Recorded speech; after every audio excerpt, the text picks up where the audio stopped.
Mighty Broadcasting, WJFK-FM, Manassas, Washington, D.C. This is the Don and Mike Show. Want to participate in a Don and Mike Show contest? How about this? You or a member of your household can only win once for 60 days. You must comply with any age limitations for each contest. For complete contest rules, send a self-addressed stamped envelope to the Mighty WJFK, P.O. Box 3649, Washington, D.C. 20007. Thank you, and God bless. Everybody loves Don and Mike.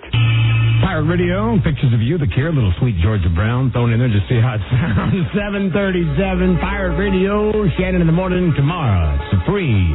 Friday the 13th, spring breaking body shaking Easter weekend blast off live in the Queen Mary. It started at 7, it goes to 11. Free concert for Motor Day of the Night, so you can sing along with Shout with Don Johnson, the Lakey Girls with RoboCop. We'll have the Easter Bunny dunk tank. You can win pirate shirts. It should be fun.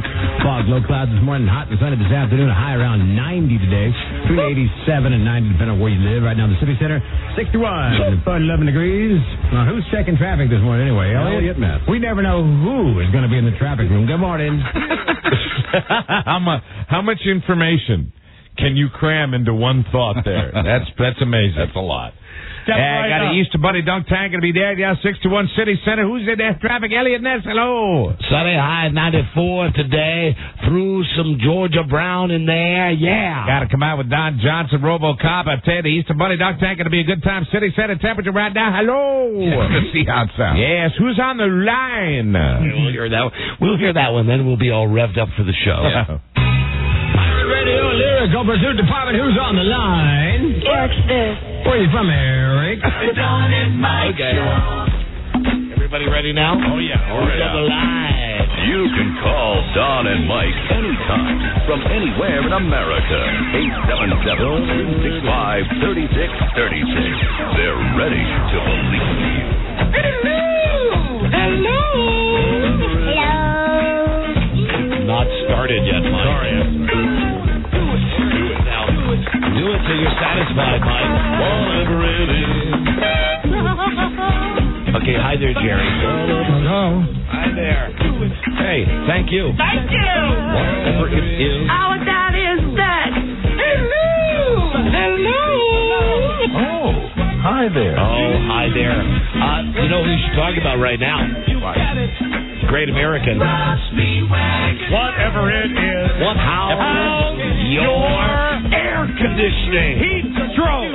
Yeah. And good afternoon, Mr. and Mrs. Lyrical Pursuit Department and all the ships at sea. Hey! Hey, what? Who's on the line?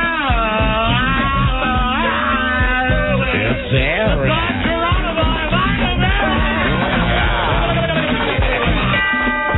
Okay, enough. Thank you, Rob. Yeah. Hello, everybody. Everybody knows.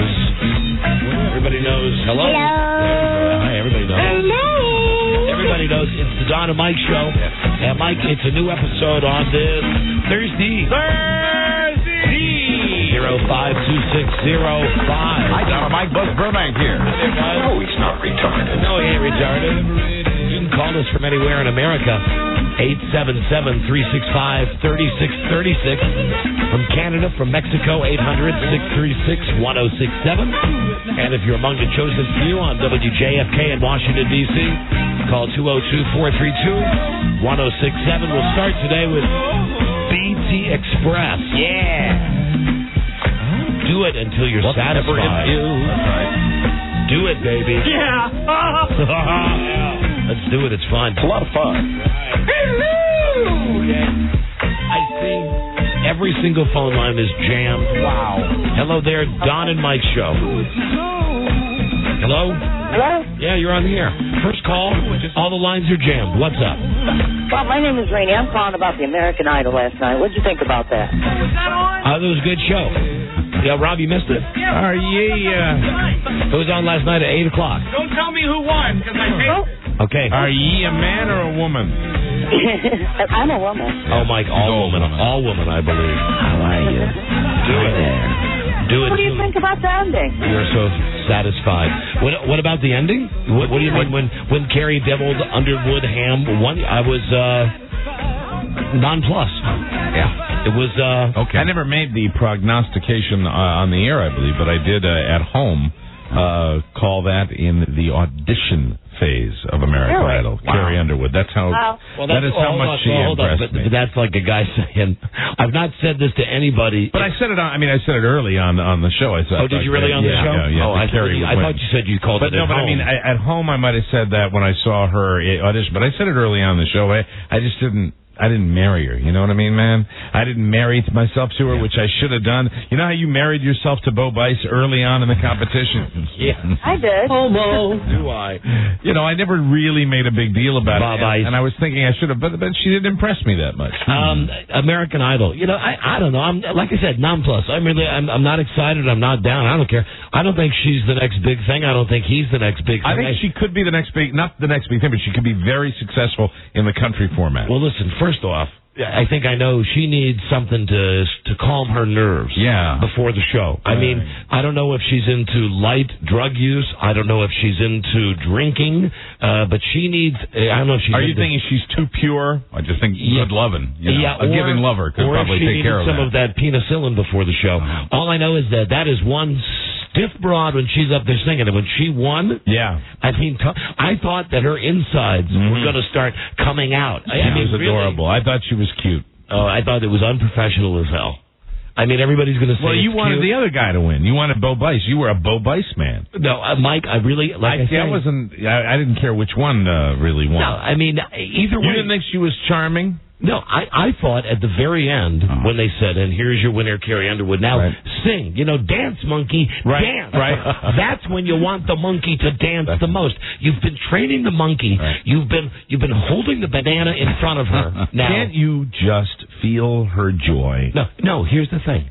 You train these monkeys. You train these American Idol contestants.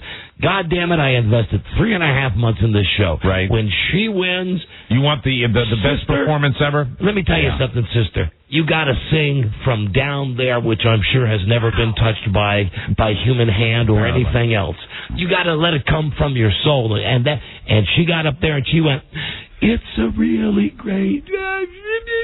Thank you! Well, that's that crap song that they picked. I don't care. No, you can still sing it with soul and gusto. Correct. Yeah. Stop picking on my Carrie. You're Carrie. She's mine, baby. Was I the only one that was hoping one of those showers of sparks would burn her and she'd go, ow? Wow, that's 3 of you all hating Carrie. Well, I don't hate her. No, listen. I lost over $5. I love Bo, too. I like both of them, man. I like the show. The overall show was and I thought great. Bo handled his loss like a class. I mean, really, you can do it kind of classy or you can do it all the way classy. He was all the way classy. Good guy. I liked him a lot. I think in the office we already figured out his next career move anyway, that Leonard Skinner should just hire him as their new singer. Makes sense. I think that would be brilliant. That would be a great move. He could do their whole Leonard Skinner's whole chart easily. Right. It's all within the range. He's got the look. Every bar band in America plays every Leonard Skinner tune done. And I wasn't even mad last night when she kind of fell apart at the end. It was I liked it. It was raw emotion. I didn't. It's like, honey, what? Listen, you monkey. I thought you said you weren't mad when she fell apart. Dance, monkey, dance. What is it? Which way do you really feel? Tell me how you really. You despise her. I'm mad at her. I'm mad at her. You want her to be. You want her to be more. She's flawed. No, how could she be any more flawed than she is? She's as pure. Look at her. She's as pure as the driven snow. Look at her. That's the problem. Look at her. That Mike. is not the problem. You know what? The problem is people saying that is the problem. First, there's nothing that a night in the back seat wouldn't cure with Carrie Underwood. Give her time to loosen up a little bit. Give her time. She's going to make an album.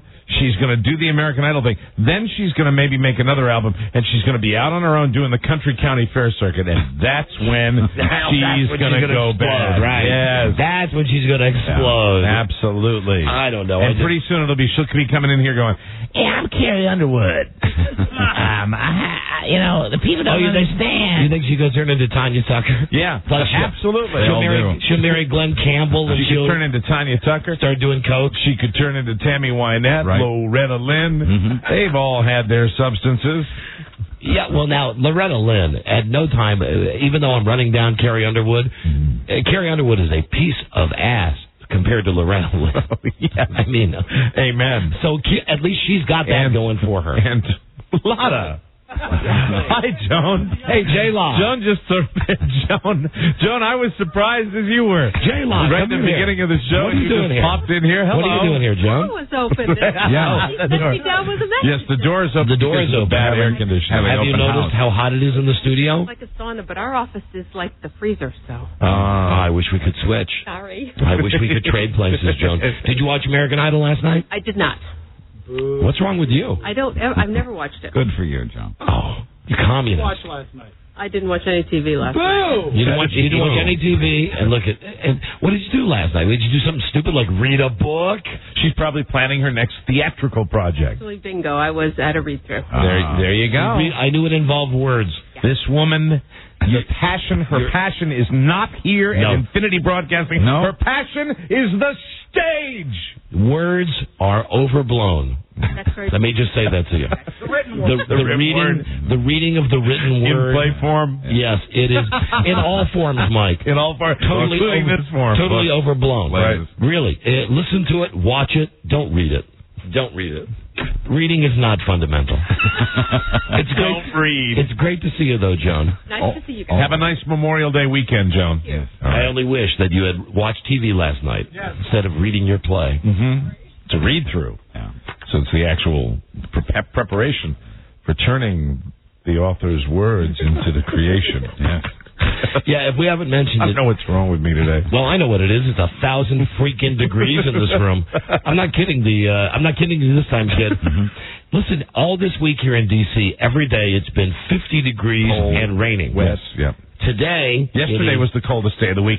The air conditioning in here, it was 30 degrees in the studio. I agree. It was great. I love it. It cold. was beyond. See, now you and Rob like it like 38 degrees. I like it cool, really cool, but it actually went even into the area of cold. Yesterday, on the coldest day of May, was freezing in here. And it's going to get worse for you as you continue to lose weight. The morbidly obese, like myself, loving it. Well, Now- he's skinnier than any of us in the studio. But I was wearing I had like double layers on yesterday. That's what you do. You wear all that Under Armour and all that. All Right. that's ready. So listen, but here's the point. Today, the weather broke. It's sunny. It's 75, maybe 80 degrees outside. A trace of humidity. And, of course, today's the day that the air conditioner breaks. Beautiful day to lose a golf match. The air conditioner that only works in the studio. Yes. You can go anywhere else in this building, and it's like Mr. Freeze at times. You know, really, like on Batman, it's like Mr. Freeze. However, here in the studio, it is, what is it, 85? This is what the compressor literally sounds like. Oh, yeah. If the tape would only Well, work. it's broken, so it's not making any. It's overheated. There is, what's wrong with that tape? I bet there we go. You know, you could probably go with it. Hi. This door being open is. Hold on a second. I like this, though. Hold on. What the hell? It's like open house. Comes in, and then the guy just walks in. The dude walks in. That's Jimmy. Jimmy brought me a sandwich, though. That was very nice. Hi, Jimmy. Hi, how are you doing? Sorry, I didn't mean to be really rude here. You just saw the door was open. Now, like Joan a moment ago, when you saw the door open, did you wait? Now the guy from the upstairs, the title company, Bob's brother is here. Bob's brother. What happened to the swipe card? We're using them to fan ourselves. Everybody's just walking in. The door to the studio is open. When the on air. What the hell? All right. When the on air sign brother. is lit. Yeah, that means watch it. Anyway, hi, Jimmy. Hi, how are you doing? Did you spit on Mike's sandwich today? No, actually, but I did mean to apologize because they were out of wheat, so it's honey oat, which is wheat bread. It's just added on to Okay. it. All right. Thank you very much. And remember what I told you. Same locale thing. Good boy on the air, lying about what you did to Mike's sandwich. Whenever you go to get Mike's sandwich, you do what they did in the movie Casino. Lovely. At Joe Pesci's place. Thanks so much. I appreciate that. Thank you, Jimmy. Well, I try to help out the young. Jimmy, would you like to mow my lawn? Anyway. Mike, I've already filled him with Fresca. And then Bob's brother ducked his head in a minute ago. That's 3 unscheduled visits in the first 10 minutes of the show. This is like a feature on Captain Kangaroo. You never know who's going to be walking in the studio. That's right. I got news for you, though, and I mean this seriously. If anybody wants to come over here and feel this, you can check it out. I have real perspiration under my armpits. Well, you press all the buttons and jump around and you're standing. You want me to lower your lights? No, I like the lights like they are. Hey, BA. It would help you out. Hey, BA, want to come feel my BO? No, I don't. I can smell it. You cannot smell it. Hey, and who's wearing a stretchy pants today? Beth Ann's wearing the black stretchy pants today. I feel like... Hey, Mike. That's my favorite. I didn't feel like laundering last night. So, how do those pants feel? I miss my other pants, but I'm glad I wore these today because it would be really hot in here. Yeah, if you had on those gold corduroys. Absolutely. So what do you think? What do you think the gold corduroys are doing right now? Having a meeting of mold? Do you think it's a I think mildew? they're walking my dog. They're dancing in her apartment right now. The pants you wore Dancing today. to the music, Mike. The pants you wore today are hot in their own way. That's all I have to say. We're Thank in you, J-Lo's Buzz. play. Thank you, Buzz. It's goofy in here today. It is flat out goofy in here. I'll tell you this, that besides American Idol, I think I've saved my cat's life. Oh! I think so. The thing is that she went out... Oh, come on now, Mike. I know you want me to either kill the cat or give the cat away. Don't do the eyebrow thing.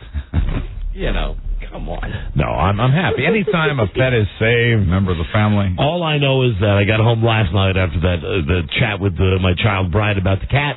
She wants to get rid of the cat because the cat keeps peeing in her shoe room. Right. The cat only pees in the shoe room. She can't figure out it's because the cat's mad at her. So what she wants to do is just lock the cat into a laundry room for days on end.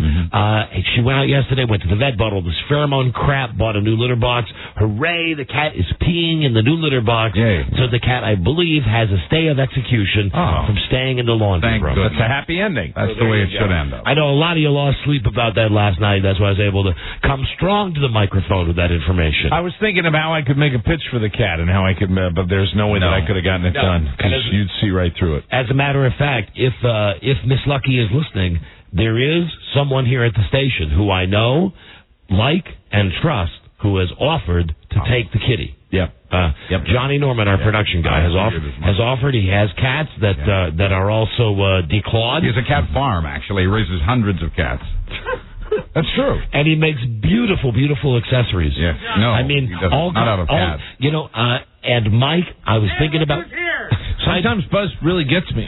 Were you being serious? He doesn't have hundreds of cats. He has quite a lot of How many cats do you have, John? Well, we have 4 that live in the house, and I think there's like 10 or 12 that live out in the backyard that are feral. What am I saying? God. And What does feral mean? Wild. Really? Non-domestic. You know what it means? Gonna be out there, yeah, come on, hey, No. You know what feral means? Hilarity. Oh, really? Will Ferrell. Will Ferrell. Jesus, that many cats? Gonna get John to skin some cats and make you a vest. Make you a cat skin vest that you can wear on your new motorcycle. John's not going to skin any cats. That'll look cool, man, but I'm Mr. Cool today. Yeah, Mike's got his fat boy downstairs today. Yeah, man, I'm doing it. I'm doing it today. Now, I know there's always a race at the end of the show. Incidentally, it's turned into a race between Mike and the clock. Yeah. It used to be a race with all of us. But we don't stand a chance against Mike. Hold on, hotline. Hello? Hello. Hi, honey. Well, you said if I was listening, so I am listening. Oh, I found if you do want to give up on the cat, John Norman, you know Johnny, I never wanted to give up on the cat. I just wanted to follow the vet's instructions. Well, I don't want the cat locked up. So, if you still think we should lock the cat up, we can give the cat to John and Kelly. That's very generous of them to offer to take a cat with an incontinence problem who's 13 years old. See the way I'm not sure it's an incontinence problem. I could say the same thing about your mom. She has no problem. I know, I'm kidding. I mean, I could say the same. You know, that's just whether it's a person or an animal. Right. It's a heartless thing. You know, well, she's 13 with incontinence. Yes. So what? So we should throw her out on the street?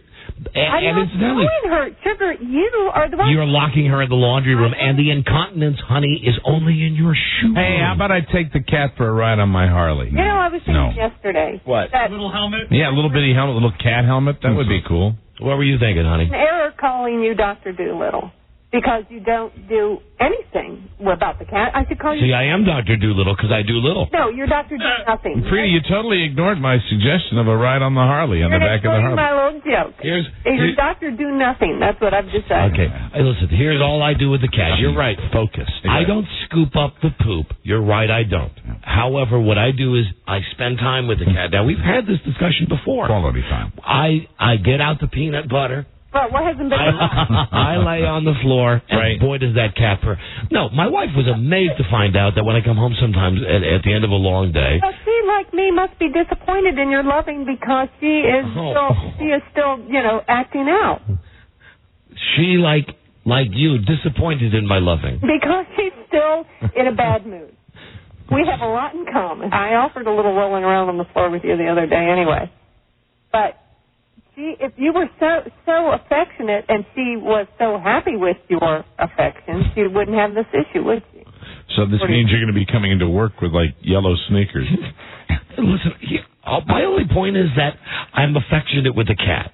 That when I come home from work, the cat lays on the ground and does that thing like, come over here and pay attention to me.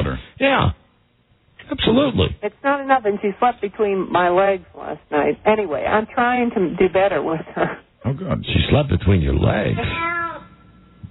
Baby. Hey. Baby. Johnny Carson did a joke like that. Yeah, I know. You're the one who shuts her out of our bedroom at night. I let her in so that she can sleep with us. That I'm hoping that she's happier because obviously the little bit of rolling around on the floor is not cutting it. Right, okay. Well, either way, the cat is not going to stay in the laundry room over the Memorial Day weekend. Seems to me both of you turning your household upside down for an unaffectionate animal. Oh, no, they're full of love and very smart. That cat purrs like my Harley-Davidson motorcycle. And thank you again for the comment on my prowess in the bedroom. I appreciate that.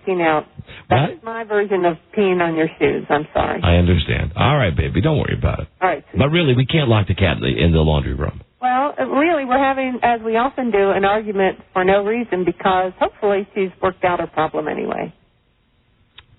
Oh, probably she's worked out her problem solved. Okay. All right. Gotcha. As far as we know. All right, okay. Good. Amen. Right. Then I guess the only real question in our house is, how is it that your mom is drinking so much coffee?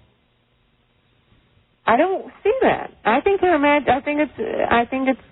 all in your imagination because I never see her drink coffee. You were down there yesterday morning. Now listen, I don't care about the price of coffee. I really don't. I let my mother-in-law drink all that she likes. We have a coffee machine that grounds up the beans when you press the button, and it gives you a nice big cool one, right? Yeah. It's a real high-tech one. Nice cup of coffee. It was Monday that I replaced the grounds. Normally, when it's me drinking coffee, I got to do it like once a week and a half. Mm-hmm. 2 days. The thing is full. Absolutely full. I said to Frida, and I said with a smile on my face and a jokey tone in my voice, I said, freaking mom's got a third leg. She is going to actually put us out of business with all this coffee consumption. Keeps that energy up. Right. Why don't you have you asked her how much coffee she drinks? No, I don't want to ask her. Why don't you ask her? She's your mom. I don't drink coffee, so I don't even care. Well, why don't you ask her? But I don't care. Is she there? Would you ask her for me? Well, let me see. Step in her room. Hang on a second. What is up in her room? You hear like the series of 15 locks being opened. I hope you don't hear the sound of the handcuffs. Oh, wait a minute. She's listening, so she... And the leg cuffs coming off. What's she doing? No, she's not. She's watching movies. Ah. She's watching movies. How much coffee do you drink? My husband's curious. I drink 2 cups of the half cup. I don't think double cup. Yeah, whatever you drink 2 cups of coffee in the morning. Is that it? That's it? 2 a day. Okay, well, I don't know. But 2 cups. Good. All right, thank you. 2 cups. Okay, well, then I don't. Then the Easter Bunny must be coming in. No, coffee fairy. It's the cat that explains the peeing. Yeah. They're little cups. The hyper cat. They're little cups. Are they little cups like your cup? No, they're the small ones. She doesn't there's a double button on that machine. She's telling me she doesn't hit the double button. Okay. All right. Fine. Then we've solved the cat riddle. We've solved the coffee riddle. The cat's drinking the coffee. The cat is drinking the coffee. That's why she's peeing. That's why she's peeing. And, darling, how did you feel when Carrie Underwood won last night? I was quite surprised. As a person who never watches that show, I had only gone on Your Say So, and I must say, you aren't the guru I thought you were. You were my American Idol mentor, and you let me down. Yeah, when that Dizzy Broad won. Yeah. Although I did have a good time saying, look at her, she can't even be a pro. Look at that, she can't be a goddamn pro. She just won this show and she's going to fall apart. So that's what I thought. It was your guy. You wanted Bo, and if Bo didn't win, you were going to run Carrie down. No, if Carrie were disappointed. If Carrie Underwood had come out and done a decent performance, like she just won the biggest thing of her life, I would have said good for her. She's everybody's next door neighbor, girl. No. You had a bad attitude about that whole show. You didn't like all the hoopla ahead of time. You're complaining to me, who never watches it, like I defend the show, which I don't because I don't even watch it. Oh, you're right. At about 8:10, when they started like showing the reruns of the old people that had sucked, I said to Frida, this is like the Super Bowl, where they run 3 hours of crap for people who normally don't watch football. I did say last night, my God, how many commercials in the 2 days of this show. And I know we're nobody to talk on this show, but the fact is... Sure we are, Mike. Jesus. I mean, it was amazing. We're proud to run almost... well, do you want me to say that? Almost 20 minutes of commercials an hour. It seems fair to me. Proud. Well, I like the way we cluster ours better. Why don't you focus on the 40 minutes of content per hour? Yeah, that's the thing. Your content in the commercials is a little better than that is. Okay, so you were not surprised. You were surprised. You were disappointed. I was extremely surprised because I listened to you. Would you buy a record from either of those people? Sugar Bear, I don't even know. First, I don't even know the last time I bought a record, which is cute that you say that still. Anyway. Didn't we just buy you that Rob Thomas record? That's not a record. Okay, excuse me, compact disc. Compact disc. I like calling them records. The last time I bought a 45. Okay. To play on your phonograph? All right, get out of here. I'll see you later. I love you. I love you too. Goodbye. Carrie Underwood is the girl next door if you live next door to a trailer park. And I don't want my neighbors on TV. I like her, guys. She stands alone, Mike. I think she's cute. Hello, Don and Mike show. You can put my surly neighbor on TV. I think she's got the face like of a blow-up doll. Hey, you don't think she's attractive? Her mouth is open all the time? She doesn't always look surprised. She's going to go either one way or the other. She's going to take the weight off, or she's going to, she's going to go down into the annals of, hey, she was cute when, like child actors. I think she has the potential to grow up and slim down a little bit and look even better than she looks right now. Do you feel as good about that as you do about your prediction that The Rock will be a major motion picture star? Maybe they'll do a picture together. Hey, I said Carrie was going to win. But you know what? I think she needed to win more because I think Bice will do okay on his own. Mm-hmm. And if she did not win, she wouldn't have done anything. Andrew Bice Clay. Yo! Oh! Hello, Don and Mike show. Hello? Hello? Yeah, hi, you're on the air. Hey, man, I'm so pissed at that. Man, we were in San Francisco at a restaurant, and they actually changed the name of one of their dishes for Bice to win. Bice-a-roni. hey, Mike. No, I'm sorry. Don't let him get away with it. No, you're not allowed. Yeah, no. I like the hey, Mike. Hey, Mike. Yeah. Hey, Mike. I got my token. Hey, Mike. Wait. Hello, Don and Mike show. Hey, last night when she came up there and she won, they printed Carrie across the back of the big screen. Yeah. How many people like me were thinking, where's the bucket of blood? Oh, God. Hey. What an interesting thought that is. I only wish I would have thought of that. All of a sudden, she looks to the right, looks to the left. The doors of the Kodak Theater slam shut and lock. Yeah, and then Bo Bice turns into Satan. Thank you for the call. That's a good call. I know I've mentioned this countless times before, but that's the first movie, Carrie, the first movie that I ever saw that made me jump out of my chair when the hand came up at the end. I mean, because nobody had hit me to that. I mean, back then you would go to the movies, nobody would tell you if anything good. It was like, whoa! Yeah. First movie that did that to me, and I still remember it, was a movie called Count Yorga Vampire. And at the very end, the two people that have fought all the vampires, he doesn't realize that she, or it's vice versa, but I think it's that she is turned into a vampire, and he drops the cross. And he breathes a sigh of relief, and he turns towards her, and all of a sudden she goes, ah, and the whole screen, she comes at you and fills up the whole screen, and that's the first movie that really made me jump. The other one was a Friday the 13th movie. For me, it was Wizard of Oz. Yeah, well, that freaked me out. That's when you look at kids, when you're a kid, a lot of movies freak you out. Wonka. Yeah, Wonka would scare you if you're a little kid. Yep. Or if you're a big man who remembers what it was like. Feel sorry for Wonka. It cost him a fortune in fudge. Hello, Don and Mike show. Hey, Don and Mike. Hey. regarding American Idol last night, does it make me a bad American Idol watcher if I call somebody on the East Coast to tell me who won at 7 o'clock on the West Coast? No, absolutely. Yeah, I called my buddy in Jersey, and I told him, I said, dude, you just got to tell me who won, because I don't want to sit through the hell of commercials. Good for you. And sure enough, he's like, the girl won!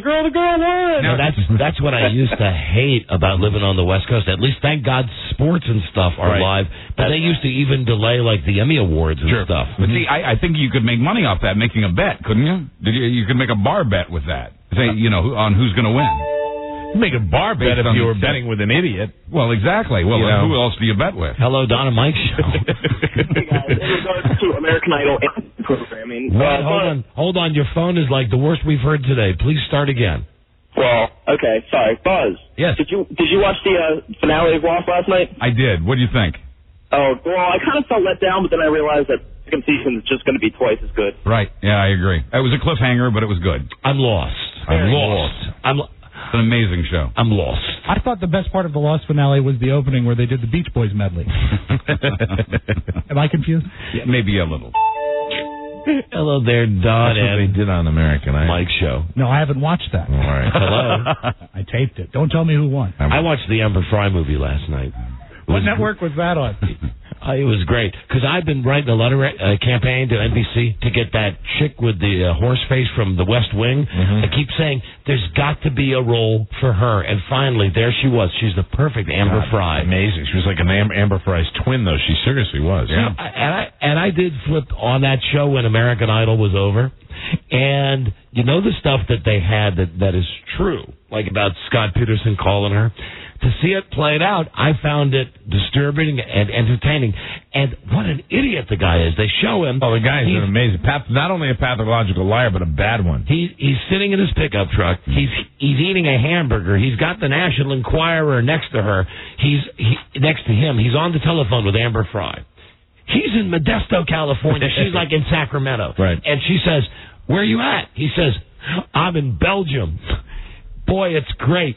Europe is really great. Yeah, just lying to her seat. But it also speaks to her, her smarts that she didn't pick up on it. Then she says something like, "I heard that there was going to be something in one of the tabloids." And he says, "I don't know what you're talking about." He's looking right by his hamburger in the car is the National Enquirer that says, "Where is Lacey Peters?" Did he lie about being in Europe after she found out about the woman? Isn't that when he lied about that? Because that's when he was actually plotting to kill her, I think. I think the timeline is that he was on Christmas Eve, maybe, he was at a candlelight vigil. Right. And he called her and said he was in Paris. And the Eiffel Tower was spectacular. Yeah. What I remember is that she said, "Where in Paris?" And he went, "Near the Eiffel Tower." Near the Eiffel Tower. That's where I am. Somewhere near that big, tall thing. You seen it? That you see in the postcard. Yeah, so I stumbled on that for a second last night. She was a spitting image for Amber Fry, which is kind of scary. She is. And, on the West Wing, she's all right. Mm-hmm. I don't know if she's in the list of West Wing people that I would do. Right. Who would you do? Would you do that Amber or the Amber that's Boston Rob's Amber? Boston Rob's Amber. Yeah, Boston Rob's Amber's got it going on. But anytime we're doing West Wing, who would you do? Mm-hmm. It always starts and ends with Alice and Janney. Oh, really? Alice and Janney? See, I'm a Stockard Channing man. Mike, you don't get my sarcasm. Oh, really? It was dripping out of my mouth. You were being sarcastic? Are you kidding? Well, when I'm talking about Stockyard Channing, listen, I'm down with Stockyard. If I want to make love to Dick Van Dyke wearing a wig, okay, then I'll be there with who was his old secretary? The press secretary, Mrs. Havisham or whatever the lady was. Not Lily Tomlin. No, you mean the one before Lily Tomlin? Martin Sheen's secretary on the West Wing, who I think retired. Yeah, Mrs. Havisham. She's turned up in some other shows. It's not Havisham though. It's something another name. Something like that. But you've always liked the Janney Fanny. The Janney Fanny. Man, explore every nook and cranny of Janney. Yeah, see the link. Hello, Don and Mike Show. Hi, guys. Hi there. How's it today? How's it? I'm wondering if you paid attention to the presentation of those automobiles to Carrie and Bo. I thought Ford really screwed up a beautiful opportunity, not to give them a free commercial, But I think those Mustangs are sharp as hell. Yeah. And they gave those two idiots two of the hottest cars, and they never even identified what they were. It was didn't. It was just they could have been Yugos. You know, here are your brand new cars. Didn't they just say convertibles? They didn't even say Ford. They didn't say Ford. They didn't say what they were, and the picture of the two cars behind them was a real fuzzy outline. Mm-hmm. So as far as they're concerned, they could have been getting a Focus. Yeah, they could have certainly gotten a little more bang for their buck. Did they say that it was the cars that were pictured, or are they just for illustration purposes? They didn't say anything. They didn't, Rob. Ford didn't pony up Hey, the you're dough. not getting the Mustang, you're getting the Tempo. It's a Matador. Hello there, Don and Mike Show. Hello? Hello? Yeah, you're on the air. Hi. Hey, is it just me, or is Coach Jim Gibbs looking more like Jim Baker every day? Is who? Jim Gibbs, the coach of the Redskins. Jim Gibbs. That's so sad. Did you really call the coach of the Redskins Jim Gibbs? Yeah. What are you talking about? What are you talking about? Oh, you know what he's doing? Yeah, I do now. Yeah, and it's not going to work. Yeah, we're out. Bye-bye. All right, then. Right. Tell your mama we said hi. She loves you. Yeah, No. we know that. You don't have to tell us that. Sometimes twice. Correct. Ma! There you go. Flat. Back to the drawing board. We caught him. Try to prepare something else. That was a Joe Mama call. Yeah, right. Hello, Don and Mike Show. Hey, Mike. Yeah. Yes, sir. Sorry, Mike. I got the perfect personalized license plate in honor of your fat boy. Okay. It's GB on FB. Golden Boy on Fat Boy. GBOFB. Right. Okay, Mike's going to run right out and get that. I'm gonna do that right now. I've had a bad experience with vanity plates. Last one I had was about 15, 16, 17 years ago. Fly, baby. With Fly Baby, because we were doing a joke on the show about Bob Hope saying it, and every cop that I went by thought it meant I like to speed. You know, I was a moron. Sometimes I see license plates like Love Six Pack. Yeah. And don't you think, why not just put a sign on your car that says there's a good chance I'm going to be drunk driving? That's about abs. Love Six Pack. He's talking about his abs. That's right. Mine says question all authority. Yeah, question authority. It's not this wide. I'll tell you the ones that just piss me off, and I know that they're the goddamn suburban desperate housewives with their hearts in the right places. But first off, when you've got the license plate that says kids first, right? And okay, I'm all right with that. You want the fans? It's got the two little handprints, like of the kid with the paint, and it's like the S is backwards. But then it always says something like chauffeur mom or mom taxi. Those are the cars that seriously I just want to run off the road. Yeah, there was a mommy like that this is a motorcycle story. Buzz, I think you and I got this story together. They were talking about they were riding, one of these major rides where you have hundreds of motorcycles that are going side by side, and they were narrow enough to get down into this emergency lane getting off an exit, and this mommy in a minivan pulled out. You know how people do that? Yeah. They pulled out. Well, she didn't realize that all the motorcycles did was in a solid line. They went, instead of side by side, 2 by 2, they went in a straight line, run right back of each other, and every one of them took the helmet off, and the lady's car was pretty much taken care of by the time they got by it. They actually took out a window of the lady. It was they weren't the kind. I don't think these were like your friendly weekend people. No, these might have been guys wearing jackets that said Angels on them. These guys took their helmets off and threw their helmets at the lady's car. I think it was like the Hell's Angels. And dented her car. When are you going to do that? I'm never going to do that. Did you do that today? No, if I did that, I'd fall. I'd fall off the motorcycle. I know it's normally a race with Mike, just a race with himself to see if he can leave faster than he left the day before. Right. But tonight, because you have the cycle, would you wait till we all leave so we can watch you get on and drive it away? Tonight, I have to, because you got to kind of warm it up. So, I'll be down there, and it's more of a preparation thing. I can't do the jump and fly, that I did before. But I was pretty excited today. I was pretty excited riding in there, and it was a gorgeous day for it. You should have left it running. Absolutely. Then it'd be ready to go. It was fun showing all you boys my hog. The best part was when we get done looking at Mike's motorcycle, which is really spectacular, and it's got these little lights, like he said, it's like a security system, theft deterrent thing. Right. The lights keep going on, and they're not stopping. And Mike just turns and looks and goes, I hope it stops soon. It's trying to tell me something. It's communicating with me, and then John Norman said, "Well, that's the battery's going to be dead," and then I got all concerned. Now, will it start without a battery? Yes, Rob. I mean, what you do is you just get a good twig, and then you rub it between your hands. No, because I know that some motorcycles you start by stepping on the thing, right? Oh, no. This is electric ignition. That's right. Could you get that as an option? A step, like a kickstart is what they call it? Like Steve McQueen had in The Great Race. For The Amazing Escape. The Great Escape. Great Escape, I'm sorry. Not many of those left. I have that on my Caprice. Hello, Don and Mike show. Hello. Hello. Hi. Hi. And incidentally, and Mike's bike is, I love the chrome. Mm-hmm. It's all chrome. You should get one of those girls down there, one of those girls from down the hall, because I heard that she could suck the chrome off a bumper. But boy, that thing is full of chrome. Shiny. I ain't kidding you. Yeah. Do you know, seriously, it's the chrome on that compared to what you can put on. That's what the big thing with these How can you possibly keep that clean, though? I mean, if you ride it on the even on the interstate every day on the freeway. I think it'd be a lot of polishing, But I'm good at that motion. I've had lots of practice. Polishing. How clean do you think Mike will keep that motorcycle?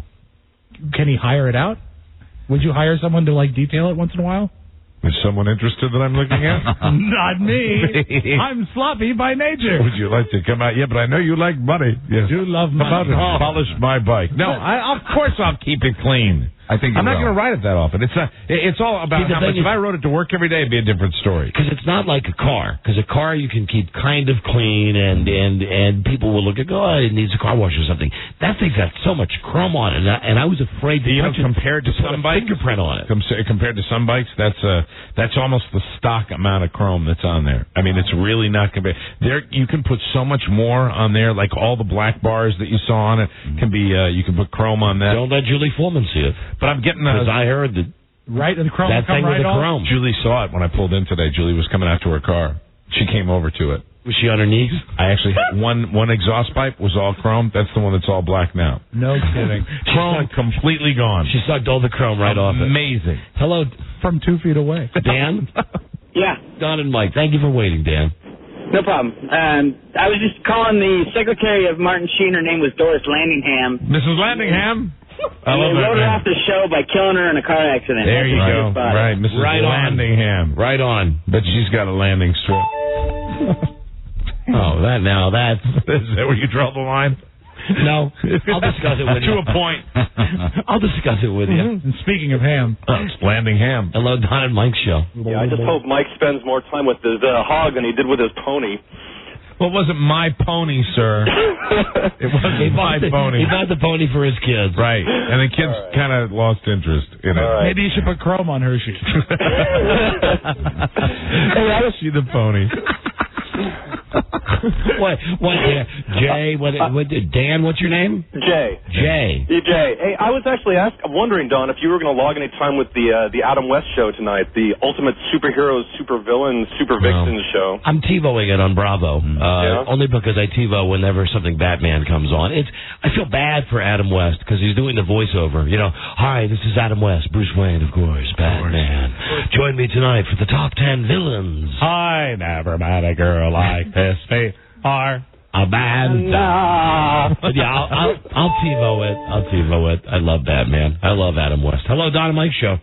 Hey, Don, how are you? Hey, hold on 1 second, my friend. I never met a girl like you before, Miranda. Batman. Adam West. I'd do anything for you if you just asked. See how it's got like the Batman do kind of in the middle of it? Yes, very weird. Miranda. But please don't ask me to remove my mask. It's against the code of heroes. Yes, hello there. Yeah. Don and how Mike. you guys doing? We're doing great, thanks. I just wanted to let you guys know I love your show. This is the first time I've called. You guys lift my spirits. I've been with you for years and years and years. And the thing I wanted to let you guys know is yesterday, Beth really did take 2 baths because remember she told you she let the water out and then refilled it again for the second bath. Are you talking about Beth Ann? Yeah, I was shocked that lady didn't call you on it, but she didn't have a clue that she did take 2 baths. I've been thinking about that since yesterday. He's not the only one. What are we talking about exactly? Hair water. Beth Ann's bath. The hair water. She showers in the morning. She bathes in the evening, but she takes actually 2 baths in the evening simultaneously. That's right. This refers to the trivia question. Yes. Yeah, at the end of the show, that the answer could have really been hair water. What, 3? Could have been 3. Could have been 3. Yeah. All right, my friend. All right, good. All righty. Have a great one. Thank you. Let's all take a moment, though, and just think about Beth Ann, Mick Runaway Bride, hair water. Hair water. Drink that hair water. Hi, this is Michael Jordan, professional basketball player. Maybe you've seen my ads for Gatorade. You know what really quenches my thirst? Beth Ann, Runaway McBride, hair water. It's the best hair water I've ever tasted. I love the commercial where you're actually sweating the hair water. Hi, this is Lance Armstrong. Have you seen my armbands? You know what keeps me going now? Beth Ann, Runaway Bride, hair water. Hair water is great, and it comes in different flavors. And they all talk like this, because it's hair water. Hair water. Enjoy it and ask for it by name. Beth Ann Runaway McBride's hair water. Hi, this is Venus Williams. When I'm playing tennis and get thirsty, I want Beth Ann Runaway Bride hair water. I'm Jeff Gordon. Every time I win a race, I celebrate with a big glass of hair water. Yum, yum. Hi, this is Tiger Woods. Sure can get thirsty out there on the 17th hole. That's why I like my ice-cold hair water from Beth Ann McBride. How are you? I'm Alex Rodriguez. When I get done playing a baseball game, there's nothing that quenches my thirst like a big goblet of hair water. Tasty. Hi, this is Jacques Chirac. I know that France is famous for Evian, but I found a new water that all of us Frenchies love. Beth Ann Runaway Bride hair water. It's great. To steal a slogan, hair water. And over in France, you got a lot of that happening. Oh, yeah, but it's not shaved. It's just falls out. Falls out into the hair water. Falls right out into the hair water. Hair water. Don and Mike, hello. Hey, Don and Mike, how you doing? Howdy, we're doing great. Hey, I just wanted to ask Mike. Mike, you there? Yes, sir. Mike, did your mommy follow you in the pickup truck today? No. What do you mean like how I drove it home with somebody watching me in the back? Yeah, right. Well, I mean, I was just being safe. What's wrong with that? It's the first time ever on a motorcycle, asshat. Don and Mike show, hello. Hey, Mike. Yeah. Will the interest in the motorcycle last longer than your interest in your boats? I'll hang up and listen 90 seconds into the future for your answer. It's not 90 seconds. It's down to 20 seconds now. And what do you mean the boats? Are you there? He's gone. See, I have that. Mike, he means your fleet. What fleet? Your fleet of yachts. Fleet of boat. I was on the boat this year already. I've been out in it. Oh, it's 40 seconds? Yeah. Thank you. 40 seconds. I'm really feeling that I'm not getting the love for this motorcycle. I'm getting what I think is, the fact is, I'm just cool. I'm too cool for school. And people can't handle it. That's right. Those guys, they hate me because I'm beautiful. And the fact is, I'll take the motorcycle down to the boat and then drive the boat to the pony and ride the pony to my jet. There you go. Fantastic. Hello, Don and Mike show. Hello, my ass-hatted friends. Hi there. So, Michael, your daughters like to receive expensive gifts and grow quickly tired of them. Did they get that from Laura or you? Wow. Wow, Jesus what Christ. What the hell everybody. is wrong with you? Back off, please. Hello? Jesus Christ. Next one's gonna make me mad. Hello? Well, maybe you scared somebody off. Yeah. Now he's afraid to speak. No? Okay. That line just went Gorshit on us. Don and Mike show. Hey, what's up, fellas? Hey. Hey, listen, man, y'all got a high-octane, high-malt liquor version of that hair water for the brothers? Hair water. We like our liquor hot, boy. That's the way to go. I bet you can get Shaquille O'Neal out there to promote that stuff for you, homie. Shaquille O'Neal promoter. Actually, since Don is a black man himself, he can promote it. Thank you, my brother. Right, Don. Thank you, dear, my brother. I heard you talking about that DNA test. You already know your brother, so you might as well become a brother yourself. Okay. All right, brother. We'll see you later. Peace, my man. Okay, right. Word to your mother. Thanks for not criticizing me about my motorcycle. Thanks so much, like all the other white men were. Thanks so much. Hello, Don and Mike Show. My brother. Hello. Be ye white devil or black brother, or perhaps somewhere in between. The rainbow of colors that make up our world. Hello, Kaleidoscope Man. Hello? Yes. Yes, I hear breathing. I know this already. I can identify this. Hey, Mike. White, possibly inbred. Yeah. Who's going to give me crap about the motorcycle? I know it's going to happen because this is a dumbass. Hey, Mike. Did you hear what I said? Yeah, listen. No, hold on a second. Did you hear what I said? Okay. Before you even start, I have identified you correctly, right? Yeah, sure. This is going to be something about the motorcycle. Yeah, it is. And you are... Is it going? It might be helpful. It might be helpful. No, I don't think it's going to be helpful. I think it's going to be diminishing and destructive and cruel and nasty. Why don't you just hear it real quick? No, why don't you kiss my ass? Now. See, because I said I've reached the limit on ass hats like you. Look, I just wanted to tell you can start. All right, you know what? Wait a minute. Wait, hold on a second. I have been completely unfair. I overreacted, and now I will let you say what you want to say about the motorcycle. Go ahead. Hang up. I'm not hanging up. Oh, okay. All right, go ahead. You can start the bike. Thank you, Don. See, Don hits the button. We work like that. It's wonderful, isn't it?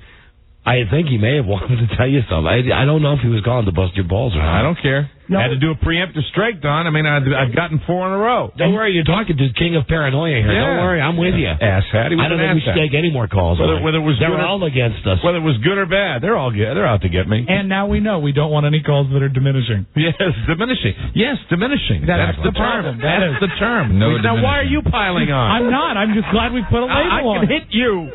Yeah, but he hit me yesterday. I'll hit you with my helmet. Oh, you'll break a windshield. No, and as a matter of fact, what?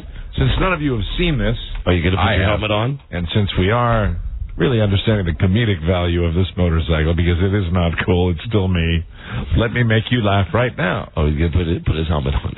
There you go. You know what you're looking at?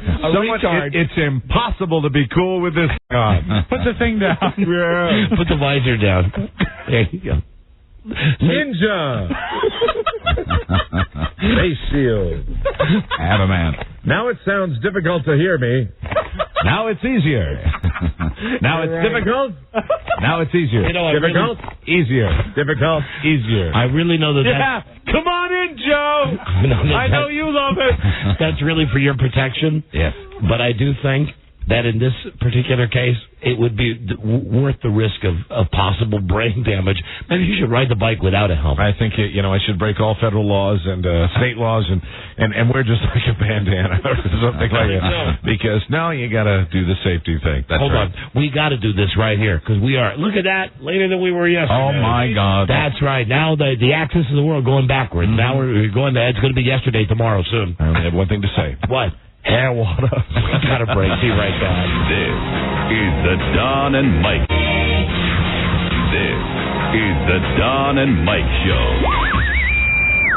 When my time on earth is gone and my activities here are past, I want they bury me upside down and my critics can kiss my ass. The Don and Mike Show. Thank you, General. The General. Thank you.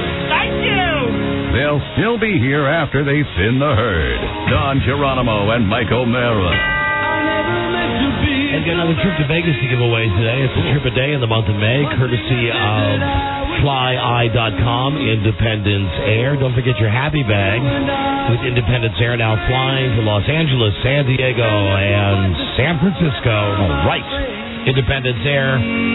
Current time, 4:02 on the East Coast. Current temperature in our studio, 83. And mungy. Mm-hmm. Very mungy. Cooler outside. Very locker roomy. Yeah, it doesn't take long with large men breathing a lot of air, crotch pot cooking. Equipment, running hot. I think we maybe need to do what they did like in the old mines. I think we need the canary. To see if the canary lives, because there might be some sort of methane. Get one of those pocket of gas. One of those crab trap things that we'll put a bird in, see if he lives or not. I'll get David Canary. Good. David Canary from All My Children. Hold on, step up for a second, Rob. Don't go anywhere. Who are you on the phone with? With your wife? I don't know. Someone called during the break. God, I hope nothing's wrong. Well, if it was your wife, yes, you could ask her a question. Yes? This is something I've wanted to bring up all week on the show. Actually, a couple things about Rob and Rob's family. Oh, good. Rob's wife. Carrie, my wife. Mm-hmm. Yes. There's a reason I'm playing this Don't music. get my hopes up. And it's not because what Rob wants to do. It was a thought that Carrie had when she was in church. Yeah, she came home from church. I stayed home this week because I'm a heathen. And she said that the anthem was How Great Thou Art. Mm-hmm. And it was a long anthem, and her mind was wandering, and she started thinking about funerals. And she said that while she was in church, she was trying to figure out who my pallbearers would be. Wow. And that to me, that's right out of the Frida book. When Rob told me that one, I said, wow. Did she get a prompt on that from Frida? And Rob said, no, this is independent. Very similar, though, because I know Frida for a long time was... With the insurance thing and everything? Life insurance. You got, what now, about 30 different life insurance policies? Listen, if I die, immediately my wife's going to own a small country. And so I was shocked, naturally, and then I asked who she came up with, and she said, well, I had trouble coming up with 6. I said, thanks. Wow. She said that, of course, my buddy Brad, and I said, well, that'd be great. And she said, and then Don, Mike, and Buzz, but probably not Mike because he's got a bad back. And I said, so I'm off the hook then. Only if you want to be. No, of course I'd want to be there. And she said, and then she said, we're going to have to come up with some more. If Nike's not there, then maybe Joe. Mm-hmm. And then she said, Joe would probably say, forget it. And so she was giving us a lot of serious thought. I said, how long was this anthem? And she's really going in deep. And I said, I don't want to complicate things, but I'm not slight. You're probably going to need to go 8. No. And I'd really hate to think that we have to. I don't think it's right for you to go to relatives. Mm-hmm. I think relatives are supposed to do their own mourning. Okay. Yeah. So I need to come up with 3 or 4 guys to carry my torch. I think the rule is I was a pallbearer at an uncle's funeral. I think distant. Like if you're like a second cousin once removed. That'd be all right? Yeah. My Uncle Bill Sheehan, I was a pallbearer at his funeral. But nice to know that your wife is sitting in the Lord's home. She was genuinely thinking it through, and she had not only the original ideas, but how she was arguing it with herself. Wow. Have you thought about hers? What? Oh, constantly. Constantly. You just need one person to carry that vase. And there she is on the mantle. There she is. To be honest, it's not even going to be a vase or a coffin. It's going to be wrapped up in a carpet. That's right, Rob. No, it's going to be one. It's going to be ceremonial because they will never find the body. Right, exactly. So memorial service. You could put a shoebox in there. Sure, and I'll light a candle. Sure, you will. I mean, it won't be unsomber. Light a candle so you can set the house on fire. Nice to know, though, that your wife is there in God's house. She's on God's dime and sitting there thinking, when Rob dies, who will be carrying the box with his body? It's heavy duty. It is. More than scary a little bit. Well, you talk about, you make all these comments on the show. Do you ever think that maybe she's reacting to it subconsciously, and on some level, perhaps she's plotting a preemptive strike? She's too bright to let it go, if that's the case. I'll never see it coming. Because if nothing else, she's crafty. This is delicious coffee. Hold on, don't go far, Rob. I got another thing about your family. Hello, Don and Mike Show. Hey, guys. The funniest moment on American Idol last night, except for the gay retard who was in love with David Hasselhoff. Oh, that was my favorite moment. And listen, you know what else was good, really? I don't know if this is what you're going to say, and I'm sorry if it is, but that thing that they did on Primetime Live. Yeah. They did a satire on it. Oh, yeah. Great. I thought it was so well done that Mad TV or somebody must have come in and said to them, "We'll fix this for you. Wow. Let us make this funny." Perfectly done. Because it was pretty good. I thought the funniest part had to be when they pulled out the marionettes of the Hall & Oates corpses. Those things flopping around in the chairs. Yeah. They did look phoebed. Yeah. They looked totally phoebed, and they're just like going, Yeah, there were a lot of losers there last night. It was fun. Poor Hall & Oates. Hello, Don and Mike Show. Hey, I got a great license plate story for you. A license plate story. Right. The vanity plate. Okay. I was driving behind this little sports car, and the license plate said IMBLND. And for a good 30 seconds, I swear to God, I thought I was driving behind a blind person. I am blind. I am blonde. Absolutely scared for my life. Proudest moment. That's worthy of a chime time. Are you blonde? I am blonde. Yeah, that makes it better. That's a good tip in. Of course she's blonde. Hello, Don and Mike Show. Hey, Rob, I'll carry your casket for you. Now look, you got a ton. I bet all these calls are people want to carry your body, Rob. Hello, Don and Mike. is this another guy for Rob? Yeah, well, I not only will volunteer to help carry the casket, but I'll also cut open the side of the house and bring the forklift to get them out. Hey! Okay, Now, what's to say I don't die of cancer and lose a lot of weight? They're particularly, Rob, I've been on the receiving end. They're a particularly hostile group today. Now, The warm weather bringing it out, I think. this is where we're going to show the soft, wonderful side of Rob. The cuddly side. Thank you. Because, you know, he did force himself on Carrie at least twice during their marriage. They have 2 kids. Right. Wonderful kids. And Julia's 4 and a half now. She's 4 and a half. She'll be 5 at Christmas. Wow. So, And this is a joke from Julia, you know, because this is Julia. Hello. You know, thank God that we have a child to fill the Bart/Cody role now. Yeah, thank you. On the show now that he's gone to college. Rob is graciously Mike's always helped his kids out of the theater. Yeah. Rob, thanks for picking up the slack. I appreciate that. Rob's kids are now being worked into the show as our featured performers. right. They get older, my grandkids will fill that. There you go, from all over the country. And it's a Julia joke on a cell phone, right? She actually says, now whether or not she did this, I don't know. She says she made this up. Oh, really? Well, now, why would she lie? She's 4 and a half. No, she's my child. She'll take credit for another person's joke. Okay, let's hear your. You still got her on your cell phone? Do you know my number offhand? Yeah. And then you'll hear the dial, of course, the ringtone. Like I don't have it memorized. 1-888-LOVE-8-OFF. With all due respect, Rob, we take credit for a lot of your jokes. Well, it's the way it kind of works. On the Hey, show. did you kind of got that reversed? Did you see the Michael Jackson thing about the trial that when they were going through the that's your phone ringing. When they were going through the videography, the timeline of his actual place. No, they were showing they were showing each room in Neverland.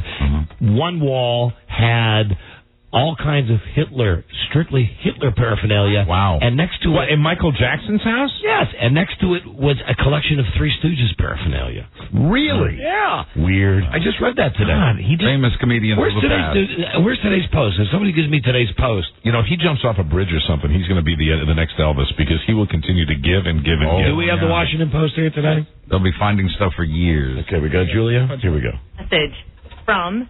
phone number 70. That would be no problem, Rob. That would be bad. La la la la. Received May 23rd at 1:52 p.m. All right, here's Julia. Daddy, hi. I have to tell you a joke that I learned nowhere. Why did a spider get on the computer? Because it wanted to make a website. Ah. Isn't that so funny? Tell it on your show today. Oh, there she's got the bug. Hi, I love you. Robert's going to say I know. Bye-bye. Hey. Hello. For Daddy. Yeah. To erase, press that's good. Let's save it. What do we press to save it, Rob? 7, I think. 0.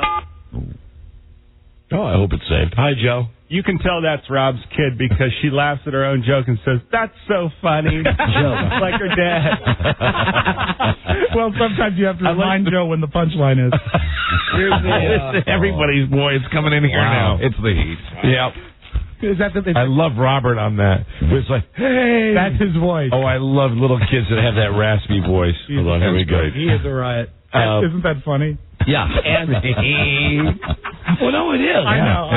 It is. And Julia is hilarious. Oh, she is a funny kid. What was she doing the other day when I was on the phone? Oh, I'm on the phone with Rob the other night, and I hear clear as bell. I'm used to hearing Rob's kids scream and yell in the background. And my wife. Julia comes in. Daddy, I'm on the phone right now. Daddy. Robert's in the other room with a Sharpie, and I just can't stop him, Daddy. And I just said, no, I'll call you back. Bye. He's just drawing on the carpeting. It looks like someone took about 3 yards of black string and just sprinkled it on the floor. Oh, my boy. And he looks up and he's got that look because he knows I'm about to yell. Right. And he's just like, nah. He's doing his job. He's gone. He's thumbed. All right, here's what I read today about Jacko. Playing a 19-minute video tour of Neverland for jurors, the defense pointed out 22 clocks on the grounds, blah, blah, blah, blah, blah. The camera also lingered on Jackson's multi-million volume library, where evil and ludicrous collide. He has a stunning collection of Hitler's SS sharing shelf space with a collection of Three Stooges scripts. Wow. Do you know that? So what kind, does he have, like, is it written material or is it? Now I read, because this was in the Washington Post, so I did a Google search, and I'm just after this off the top of my head. Yeah. That he has memorabilia. He has iron crosses. Yeah. He has pictures of Hitler. He has the swastika, and next to it, he has original Three Stooges scripts. Just when you thought it couldn't get any weirder. Yeah. Wow. Yeah, I knew that. Yeah, I knew he liked it. Yeah. What idiots they were for calling Jay Leno as a defense witness. That worked out. You knew he'd do that. No, it wasn't that big a deal. It wasn't like Chris Tucker. I guess Chris Tucker got up there and just laid out everything from Michael Jackson, and then when I feel this isn't right. This isn't right, my girl. You better be careful. I think this lady's bad news. Yeah. I mean, it's Chris Tucker. You ain't talking about That's right, Jay. Yeah. I didn't see nothing. Yeah. I'm gonna tell him he's bad news. This lady's trying to air. Yeah. Any movie he's ever been in. Really? How many movies you been in? A lot of movies. I'm on the same character. Yeah. Two. Three. Rush Hour. 4. Rush Hour. Rush Hour. And that one with Bruce Willis. Yeah. Hey. Yeah. Pulp Fiction. Yeah. What's that for me? Jay Leno. Weren't you? Wasn't Chris Tucker in Pulp Fiction? Was he in Pulp Fiction? Or Jackie Brown? No, one of those. I think he's a guy that. that Sam Jackson shoots in the back of the Cadillac. He just signed a huge contract, like a 4-picture deal, and they made a big deal over it in the trades because he's only really been in 3 movies. That's right. Hey Buzz, would you do an IMDb on him? I'm on it. And see if he's been in either Jackie Brown or Pulp Fiction or one of those. Take it back, Papa Daddy.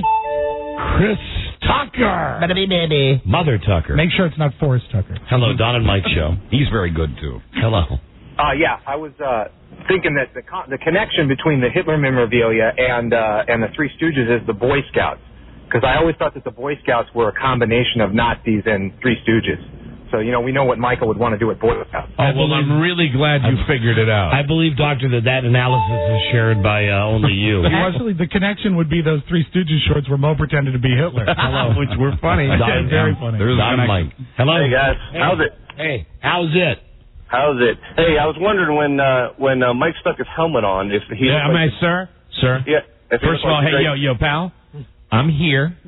I'm here. I'm in the studio. You're speaking to a room with me in it. If you're going to address me directly. I was wondering if you look like the Great Gazoo from the Flintstones. I do. To be honest with you, no, because really, that is the rap that I have on this helmet. I put this helmet on, and it's too bulbous.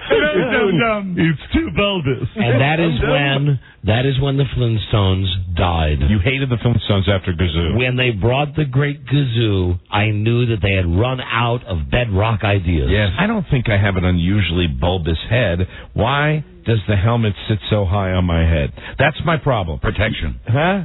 Protection. It's got lots of padding. You looked cooler in your helmet than I did. Of course. Oh, of course. Okay. I will point out that I rode mine to work first. Hello. Don and Mike show. Don and Mike. Yeah. Hey, as far as the Michael Jackson thing and Hitler, yeah, it was reported about, I think it was 6 years ago, that's why he wore the patch on his arm. It's like sometimes red, sometimes white. No, I've seen that. Wow. I thought that was a Farrakhan move. I thought that Louis F. was behind that. No, he had a fascination with Hitler and some of his not beliefs, but some of his clothes and so forth. Yeah, he did also steal a lot of dance moves from Hitler. Yeah, he doesn't really line up with Hitler politically, but as far as his wardrobe, they both moonwalk similarly. Yeah, he's got the nice double-breasted. Yeah, all right, yeah. Even though it appears I am walking forward, I am moving backwards. Yeah. It's a little scary. Yeah. All right, so he killed millions of people, but I mean, but look at his clothes. Well, Jay, does that bother you? Yeah, no. Yeah, no. Yeah, I mean, he's always right. That's good. You really, you're polishing that up. I got a motorcycle bike. Take home. There'll be say something in your envelope. I got a motorcycle bike. Yeah, I'm Jay Leno. Yeah. Jay, don't you have like 50 of them? Yeah, no, yeah. I like that. Yeah, no, yeah. Hello. Are you there? Hello? Speak to us. Yes, Don and Mike Show. Hi, guys. Hi. Hey, it's weird. It's like Michael Jackson's libraries, like the Don and Mike Show. Three Stooges scripts and Hitler propaganda. Yeah, his library is like that. His library. That would have been fine if it wasn't library. Yeah, that's too bad. Now you're dead. You have to go home in an ambulance.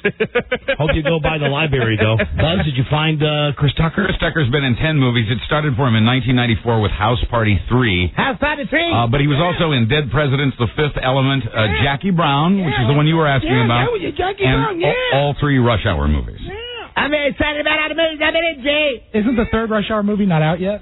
But it's in production right now, and he's in that one, too. I love Jackie Chan. That was in a movie, with Pam Marina. Yeah. Oh, is it Traffic School? You ever seen that movie on HBO with Jay Leno? No. Jay Leno, who's wearing a sport coat like Simon Cowell wore the other night. And Simon Cowell does not look right in a sport coat. And Jay, don't forget you were an American Hot Wax. Jay was playing a thug. Yeah. Alan Freed, yeah.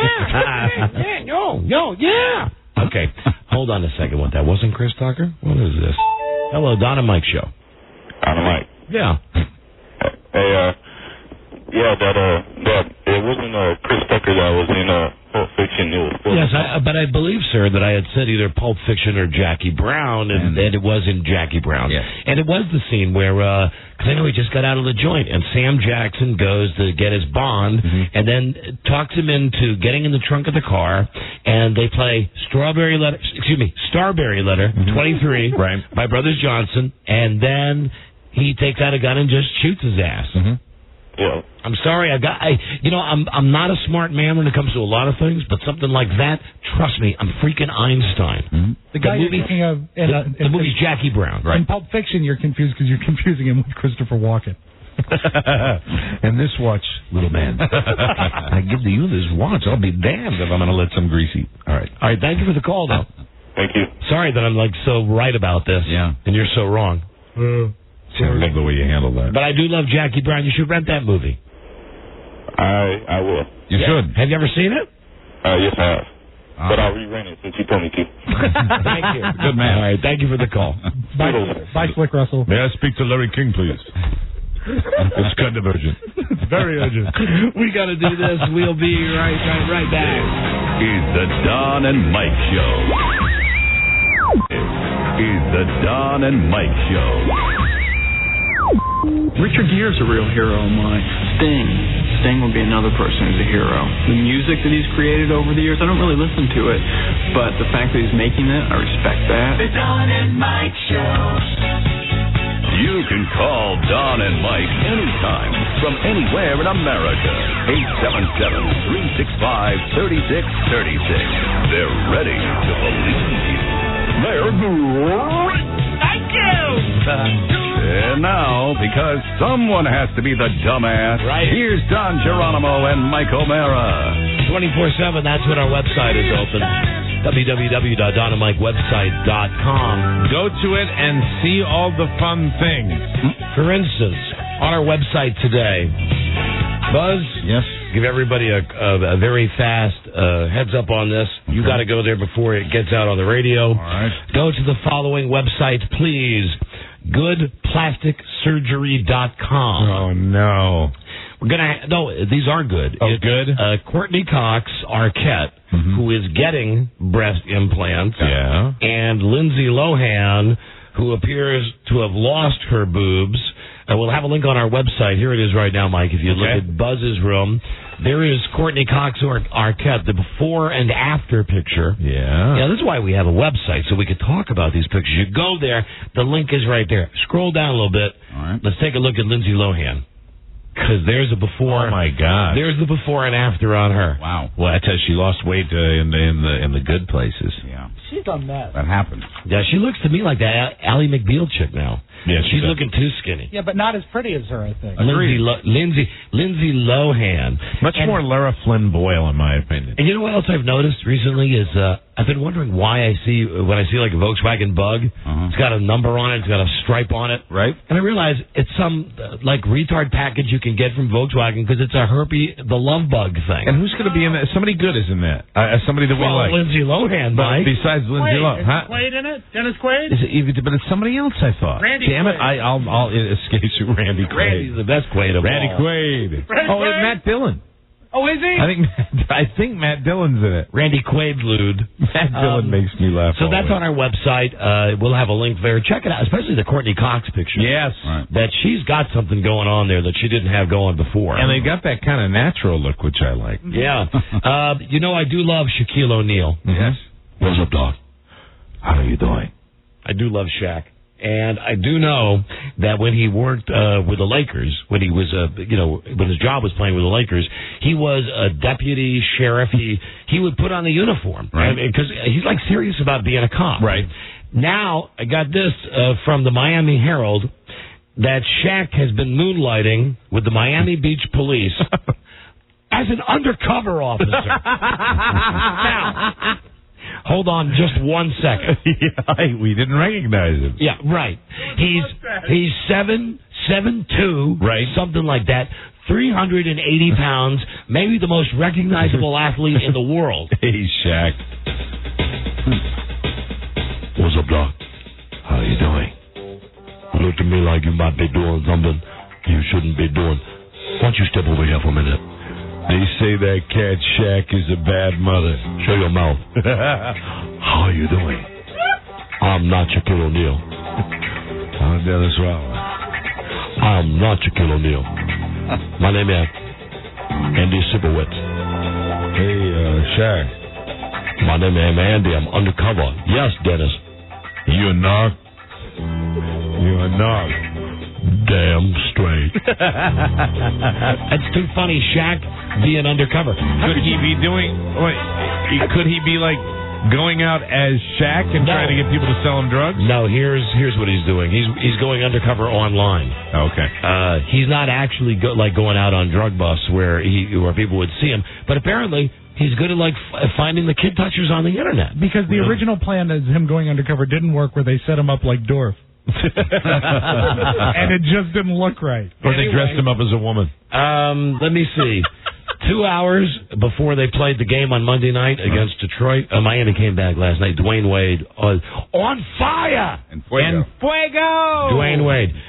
2 hours before the first game on Monday night, Shaq had spent 6 hours with the Miami Beach police with predator cases.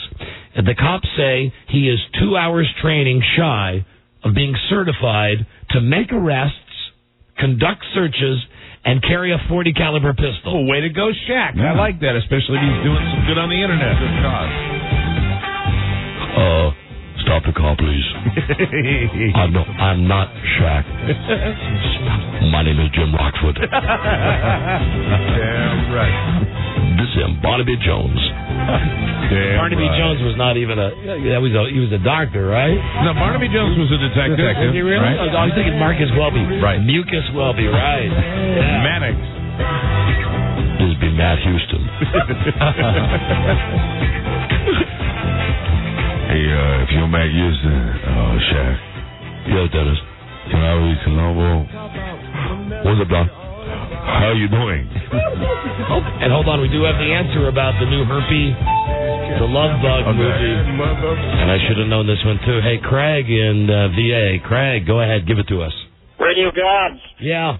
The Love Bug. It's Michael Keaton. He's the big actor in it. Oh. Is Matt Dillon in that? He is as well. I saw him on the commercial. Michael Keaton, who looks like perhaps his most challenging role since Multiplicity. That's right. What was the one where the ghosts were on the TV? Wasn't that his last big movie? White Noise. White Noise, and it was like panned by the critics, and nobody went to see it. I'll watch it on video. Craig, listen, for you, my friend, how about a pair of tickets to see Louis Black live at the Lyric Opera House? All right.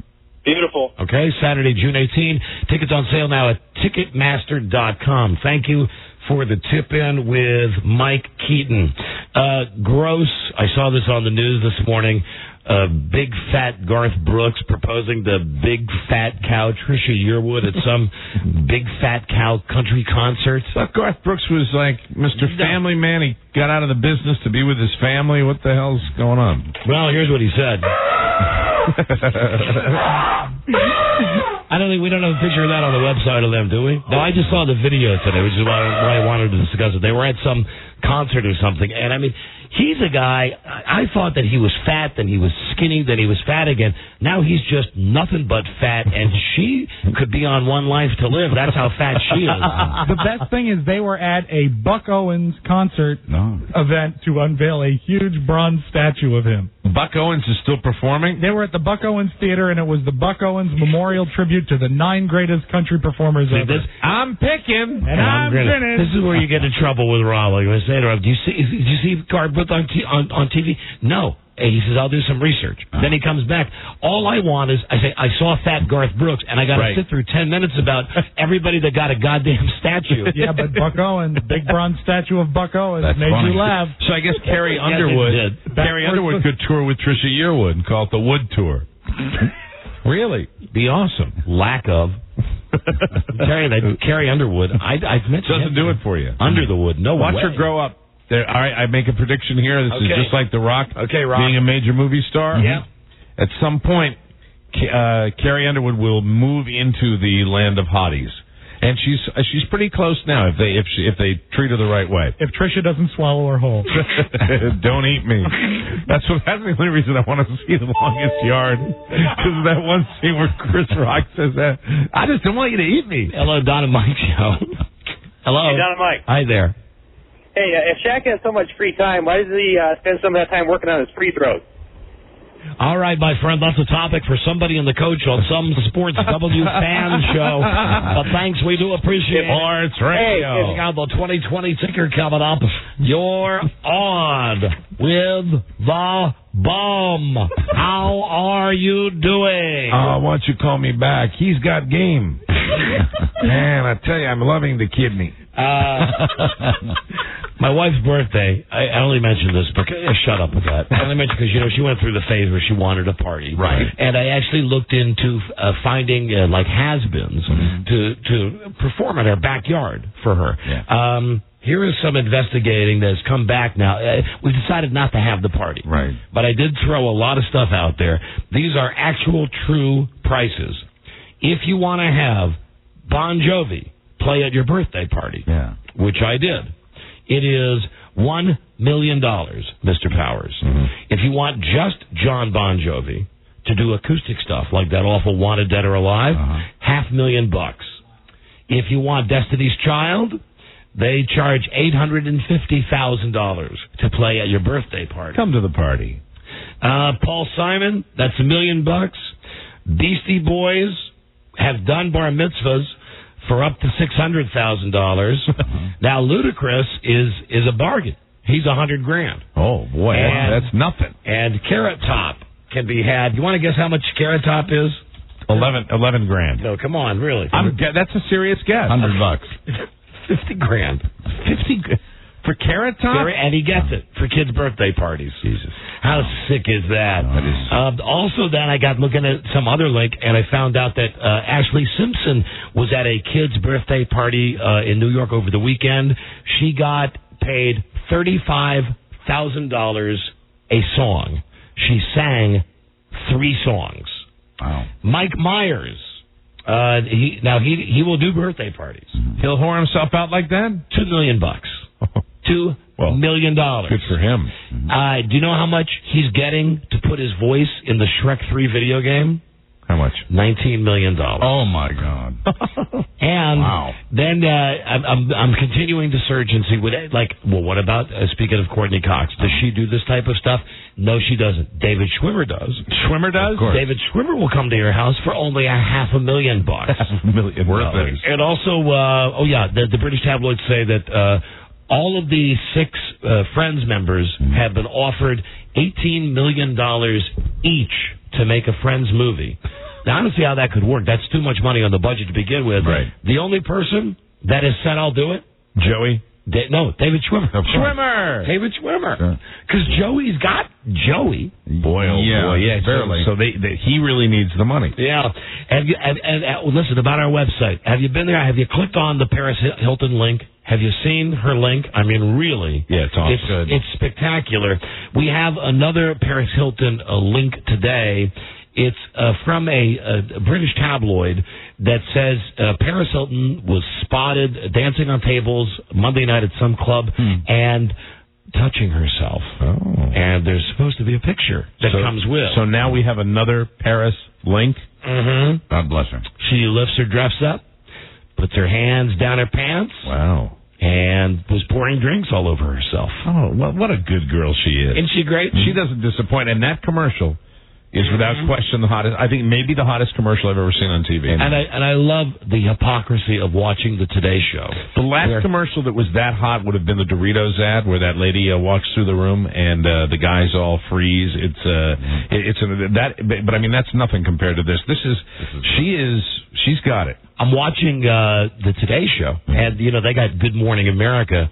Nipping at their heels. Right behind them. So they're doing everything they can to jazz it up. Right. And they must have played in slow motion, going into commercials, the Paris Hilton Carl's Jr. commercial 5 times, while the whole time saying, disgusting, awful. Right. This is not what major we should controversy. be. Meanwhile, I'm almost ready. If my mother-in-law is not in the house, I'm ready to kill some babies. If you know what I'm saying, Elvis style. Yeah, that's right. Buzz, have you heard about the show Rockstar in Excess? Yeah, I have, as a matter of fact. You should try out for that show only because you love that. What killed that singer? Michael Hutchins died of autoerotic asphyxiation. Yes. Have you ever tried it? No. Have you ever thought about trying it? Yes. Yeah. Of course. Of course he has. This is, they're finding this is Mark Burnett's show, his show for this summer. First off, there's going to be an American Idol type dance show. Yeah, there's going to be a dance competition that actually looks like it might be okay. Oh, and I also heard that Paula Abdul is getting canned. I don't know if that's true or not, but I heard they're coming back next year. They're going to bring someone else. Wouldn't surprise me. I kind of hope not. Because really, to me, if they can her, then they're really going along with the whole ABC thing. Right. So this whole new show with In Excess, it's Mark Burnett, the guy Survivor and all those other shows. They're going to find a lead singer. They've still got all the same guys from when In Excess was popular. Right. They have a panel. Now this is where I wish they wouldn't all be like American Idol. Yeah. I mean, like all these shows, they all have tribal councils. You get voted off. It's because they're in Hollywood. There is never an original idea. Nobody's going to be that creative. Here's who you've got. On the panel, you have Brooke Burke, that chick you like, Mike, from E! Oh, yeah. And Dave Navarro from Jane's Addiction. Okay. So those are the 2 people that are going to be picking the next lead singer of In Excess. That's cool. Does Brooke Burke have a link? Oh, come on, she's got a link. Bet she does. She's got a link. There's been a lot of people clicking on that link. I bet she do. I mean, double click and triple click on that link. Yeah, baby. Yeah. Hello there, Don and Mike show. Hello. Hey guys, how you doing? Hi, we're doing great. I live in Bakersfield, and that Garth Brooks thing. Yeah. When he got down on his call, there were about 5 rolls of fat coming out of the back of his collar. Oh, was he in Bakersfield when he did that? Oh yeah, the Buck Owens place is here in town. Okay. Bakersfield is the home of Buck Owens. Hold on. Right. Hold on. We have the program director from our station in Bakersfield, KGEO. Here is Puck. Hello, Puck. Hey, Don and Mike, how you doing, guys? What's happening, dude? Yeah, it was a great event. 7,000 people strong watching fat Garth Brooks get down on one knee to propose to fat Trisha Yearwood. Great. All right, so I had that part right at least. Oh, yeah, and they're dedicating bronze statues to everyone. There's Johnny Cash, Elvis in his jumpsuit, Buck Owens, Merle Haggard, George Jones, you name it, everyone was there. Does Bakersfield have like a music district where there like clubs where you hear country acts? Yeah, there's a couple places up north in we call Oildale, which is basically it's what it sounds like. It's Oildale. Oildale. And there's a lot of country acts up there, but it's really Bakersfield. They call it the Nashville of the West. Really? Yeah. Well, I know that Buck Owens kind of put it on the map a little bit. I heard they call it Sacramento South. No, F you. No, we're nothing like Sacramento South, please. All right, thank you. See you later. Take care, guys. Bye-bye. All right. See, there's a program director we get along with. Yeah, thank you. That's so rare. Really, make a note of it. That is a program director actually contributing something. Oh, and one last thing that I've been waiting all week to mention. Kim Jong-il. Yeah. Oh, yes. World dominate. Where's that tape? North Korean dictator person. With that Family Guy? That thing about domination? Anyway. Inevitably. Did you know that he wears lifts? Yeah. I call this the Kushner factor. Oh, no. The Kingston factor. Guess how high his lifts are? I have heard this before, that they're amazing lifts. They are ridiculous lifts. Just guess. I've heard they're like 7 inches. 9 inches. 9 inches? Now, on the 9-inch ones, he has to actually stand by a table or a chair where he can balance himself. Right. 7 inches when he's going to go out and make a speech. And when he's just cash around his dictator mansion, right. 5 inches. So he's got this is the guy that's got his finger on the button. And he's got a nuclear weapon. This guy can't wait to blow our asses out of the water. Yet he's got these lifts in his shoes depending on his mood. Well, it makes his legs look better. 9 inches. 9 inches. 9 inches is like stilts. And he's got to be standing by a special table. It is inevitable. Inevitable. Didn't find that yet? Inevitably. Boy, this new computer thing is really great, isn't it? I think it's working. I know it is. And I tell you something, How big guys find our tapes? I'm just happy that I'm maintaining consciousness today in this studio. What's our current time? 4:48 on the East Coast. And what's our current temperature here in the studio, Robbie, Bobby Boo? 84.5. God. Really unique. Yeah, man. I tell you, I'm relaxed. I guarantee you this. These underpants are being thrown away. Yeah. These will never make the gypsies that clean my house. Right. They will never be troubled with these. Inevitably, they will not be put in the laundry. Hello, Don and Mike show. Hello. Hey, Don, you there? Yes, we're both here. Hi. And Mike. Hey, last night, I'm surprised you guys didn't watch That's the a nice tone, wasn't it, Buzz? And Mike. And Mike. And Mike. Mike, you're my favorite. Okay. Oh, and now what? Now, hey, thanks. So that's, you've made one call and insulted 2 people. I'm sorry. I'm not doing too well. I'm fine with it. My cheese fine. I know that Don won't agree with this, but last night was a special on Ernest T. Bass on TV Land. They showed all the Ernest T. Bass shows. Oh, all the Ernest T. Bass episodes of Mayberry? Yes. Oh, you're right. I would have tuned right out. Thank you for the call. Oh, and I found. Rob, have you ever seen the Dick Van Dyke where Robb's cousin George comes and he thinks he's going to be hooked up with Sally Rogers and they try to hook him up with Herman Glimcher's mother? That actor is Denver Pyle.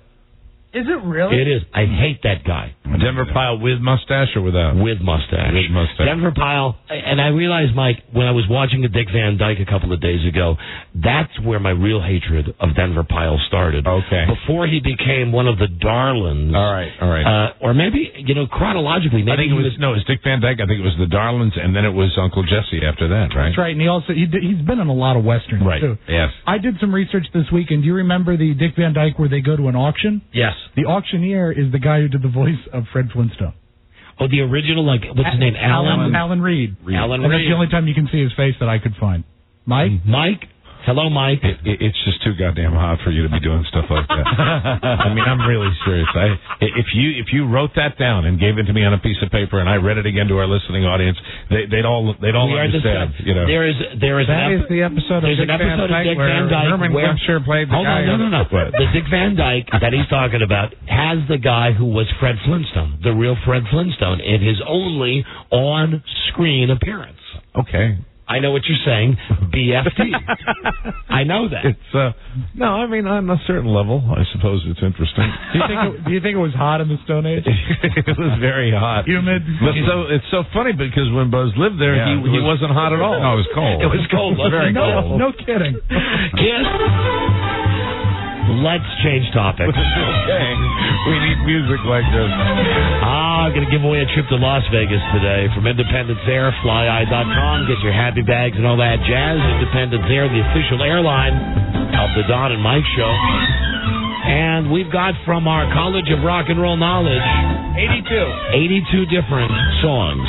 Wow. We do a little Stump to Stupe. I'm ready to take on all comers. Oh, I love this. This is if people want to play DJ. And these are songs that are not currently, for the most part, right, in our rotation? They're all from all over the place. Very few of them you rejoin with. Okay, so Rob has gone and downloaded 82 different songs, and we play the game just like Name That Tune. Right. I'm pretty much of a savant when it comes to this. I can name almost any top 40 classic rock, disco, limited country. I can name songs within like 2 seconds. Yeah, 2 seconds, that's usually what people start with. It's a gift. It really is. For instance, this is the winner of a tape from American Idol. Good job. 2 seconds or less. That's incredible how you did that. I thought there was a record in there. I didn't know if you wanted. I thought you just had a compilation. You're going to demonstrate how you do this. Yes. You are going to demonstrate. Throw one in now. Is this one of the new ones? Yeah. Okay. So, Mike, I play along. Yeah, I can name that tune in 5 seconds. I can name it in 2. Name that tune. Hold On Loosely by 38 Special. You are correct. Wow.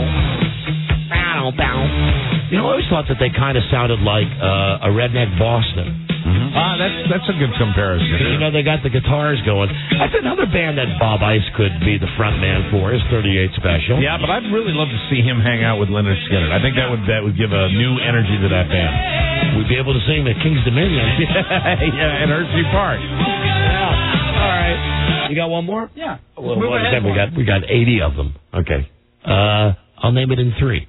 I'll try 2. Go, Mike. If you change your mind. That's ABBA. If you change your mind. Okay. Winner. Take a chance on me. You know, whatever it is, right? Well, technically, it's Take a Chance on Me. Is that what it is? Yeah. So I followed up. If you change your mind with Take a Chance, so I get credit because I did give the real title before you said it. You want to play again? One more time. Okay. I'll name it in 3. I'll try 2 again. Here we go. 857-4309. But you know it better than I. 867-5309 by Tommy Two-Tone. Say Tommy Two-Tone. I wouldn't have got. You defeated me. All right. One more time. Now let's play the 1 second game. Okay. Ready? Just any do I go first? First to get it. Oh, okay. I won't win that one. Okay. 1 second. Go ahead. Right. It's Been a Hard Day's Night. The Beatles. Yep. Would you front load it with easy ones? Really? Yeah, that's what it is. You're such a gracious winner. You kill me. You kill me. Okay, there's another one for you, Mike. 1 second. Good luck. I'm sure it'll be something like, ho, ho, ho, ho. No, 1 second. Here you go. Very good.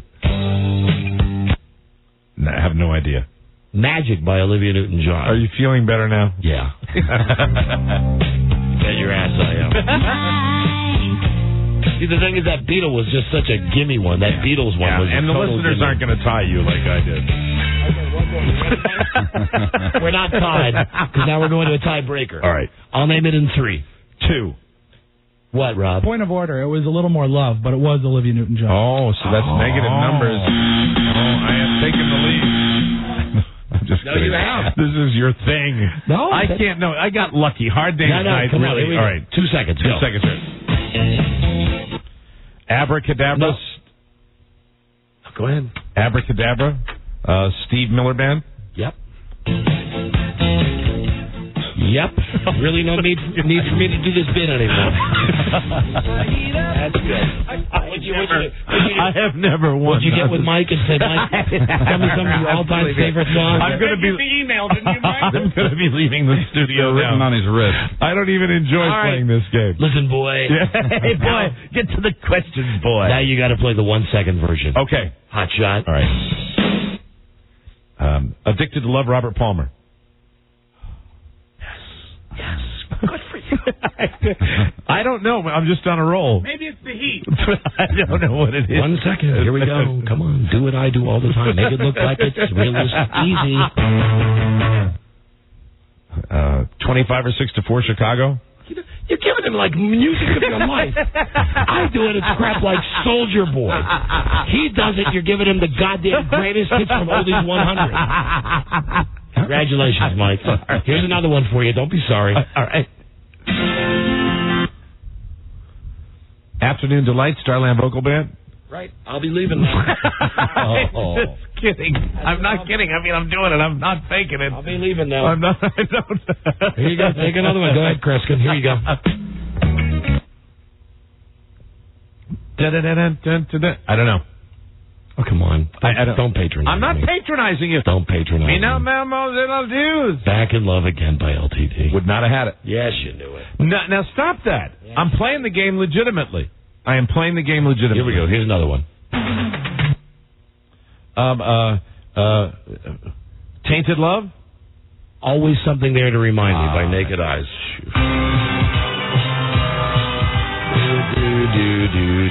I blocked that.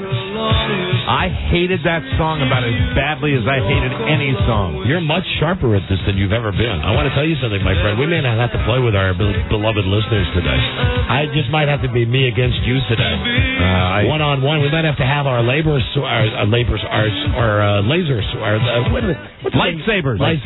You know what? I'm on a run. Our laser swords. I mean, I listen when you're playing against the listeners. I've gotten very lucky. Sword machine. It is seriously. I'm ready to pass out. Here you go, Mike. Here's another one. Oh, Dance With Me. That's Orleans. It's easy.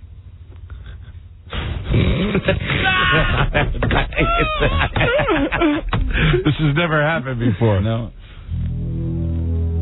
99 Left Balloons, Nana. Yeah. Winner! Wow, that was good. I tell you what, the next break, it's hot as hell in here. I'm going to go in the other room. No, you're not. Yes, I am, and Mike's going to do a little Stump the Stupe. No. Because you're fantastic at this game all of a sudden. I am. Look at this. I'm lucky.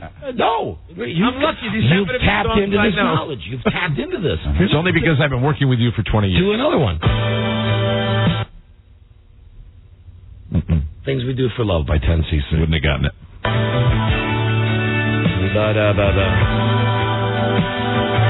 Here's another one for you. I wouldn't have got it if you played it up to the vocal. I wouldn't have gotten it. Don't patronize me. You're doing well at this. Thank you. And it kills me. I know. Here we go. All right. Close to You by the Carpenters. Yeah. What do you mean, yeah? That was it. Yeah, I know. Here's another one. I Ain't Your Stepping Stone by the Monkees. Okay. Now I'm going to have to school you a little bit. All right, you put me... Here's another one. You're sending me to school. That's Shake, Shake, Shake, Shake Your Booty by Casey and the Sunshine. All right. You know, strangely, I'm starting to get irritated now. Here's another one. Just jump in if you think you know what it is. Okay. Blah, blah, blah, blah. Let's Walk This Way. I would have gotten that. I was fooling around. Too much joking. I know. All right, now I'm going to try. Serious? Here we go. Ready? Mm-hmm. I Love the Nightlife by Alicia Bridges. See, I can finish your sentences. It doesn't have credibility. I wouldn't have gotten Alicia Bridges either. Right. There might only be 19 on that one. Okay, here's number 20. One more. Do 20. Number 20. Is it going to queue up? Who knows? It's awfully hot in here. It is hot. Anyway, you're outstanding today at this. Well, I got on a run. It feels good. It feels good. Why not? You're really outstanding today. But I swear to God. Shall I sing it? Maybe it's because of the lack of oxygen. No, hold on a second. I like this. It's kind of a challenge. This is good. Yeah, but you notice the tide turning a little. You ready? I'm ready. Here we go. Ride, Captain Ride by Blues Image. Wouldn't have gotten that. And when I don't get them, I'm not going to get them if you even played the vocal. Oh, you're not? I know it. I just don't know who the hell it is. I don't know the title. Oh, Brown Betty. Black Betty. Excuse me. Black Betty. Pat Travers? No. Thin Lizzy? No. Ram Jam, and it's not Brown Betty. It's Black Betty. I'm going to call the NAACP on you. Oh, Brown Betty. Brown Betty. I don't know. You see, it's brown. True ability is beginning to come to the surface. That is true. I'm trying. I love it. I'm trying. Let's play a game. Oh, Star Wars by Miko. I didn't get the artist, but I got the title first. Here we go. We'll do one more for the break. Here we go. Telephone Man. By Jim Elliott. Okay, I'll give you that one. All right. I went to my apartment on Monday. Now, here we go. You ready, Brown Betty? I'm ready. Apple Brown Betty. Apple Brown Betty. My Best Friend's Girl by the Cars. You're equally good at this, I think. You just got to jump in. I got lucky with the string of songs. Let's Go by the Cars. Oh, it's what 2 Cars songs in a row. That's tricky. I didn't put the CD together. Jesus. That's part of the game. All right. The River. Oh, Jellyhead. Oh, that doesn't count. Jellyhead is just a dumb song I like. Techno. Jellyhead. Well, that's how we play the game. That's how you play. Hey, and it's strangely the way I feel after doing that in this hot studio. Jellyhead. My friend played great today. I tried. I did okay with that, and it's very rare that I play that game. Played great today. So, hey, listeners, now here's the deal. Call and beat the great Mike. Beat the omnipresent Mike and win. No. Not happening. Yes. It's your thing. Listen. I don't want to play. Listen, Jedi, I believe that you've moved up to the next level now. I don't want... I think you can beat our listeners at this game. All right. Not as efficiently as me, of course. Right. After the first defeat, if I'm defeated, then I'm kicking it over to you, because I will not enjoy this. I've been punished by the listeners enough today. What? Say it? I will not. No, this is your thing. You know, I know you like to do this. I really do. You listen. Then I don't find the joy. Honest? Can we just be honest? Yeah.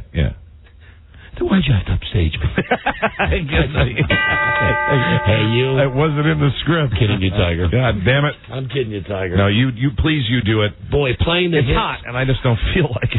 We are playing the hits, and my pits are just absolute. My armpits. Remember the whole thing about it being 10 degrees cool? It ain't now. Yeah, my armpits are like as wet as Paris Hilton's link. Well, then. I mean, it's mungy in here. It's dizzy. It's weird. It's weird air in here. All right, cats. 85 in here. Thank you, Robbie. It's Stump the Stupe time. Someone's going to win a trip to Las Vegas with your favorite hits. Even the boss can agree on. We'll be right back. This is the Don and Mike. This is the Don and Mike Show. And so you see, the new world is inevitable. We found it. What? Inevitable. One more time? Inevitable! Things are inevitably going to change. The Don and Mike Show. Got it. Sounds like the call of a male Gryposaurus. You can call Don and Mike anytime from anywhere in America.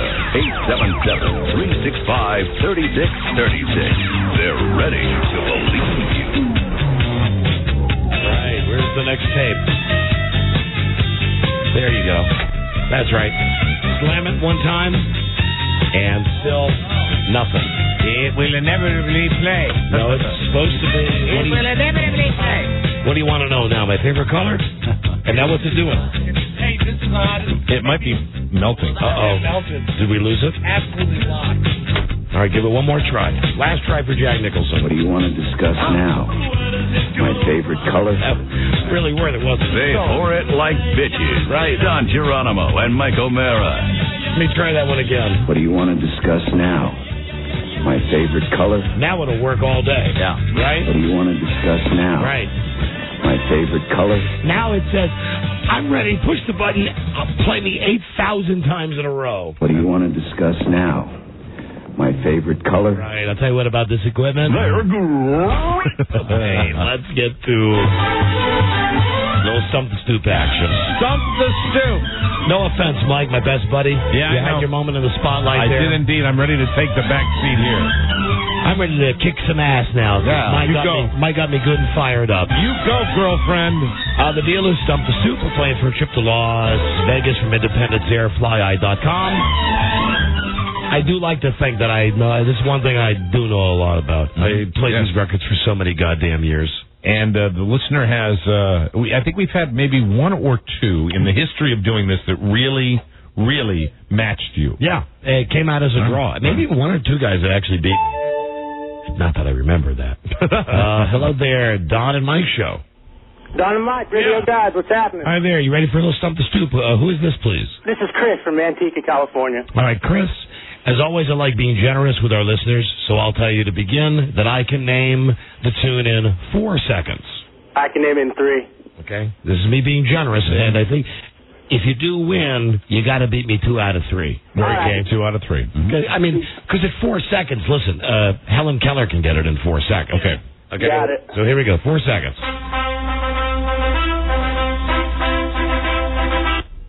It's a theme to Rocky, and I'm not sure who the artist is. That would be Bill Conti, and that would mean that you're a big loser, because that's an important part of Stump the Stupe. Bring on the next challenger. Hello, Don and Mike Show. Hi, this is Andy. Andy, you ready? Yes. Andy, I can name it in 4. I can name it in 3. Okay, go.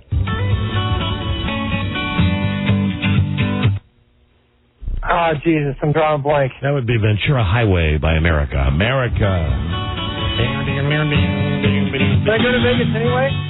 Can you? What was that? Can you go to Vegas anyway? Yes, on your dime. Yeah. Anytime you want. Yeah, they're open 24 hours a day. Anytime you feel like it. Bring in the next victim. Don and Mike Show. Hello. How's it? This is Jeff. Hi, Jeff. You any good at this game? I hope so. Okay. I hope so. You want to start at 3? Sure. I'll take 4 and okay, 3 seconds, go.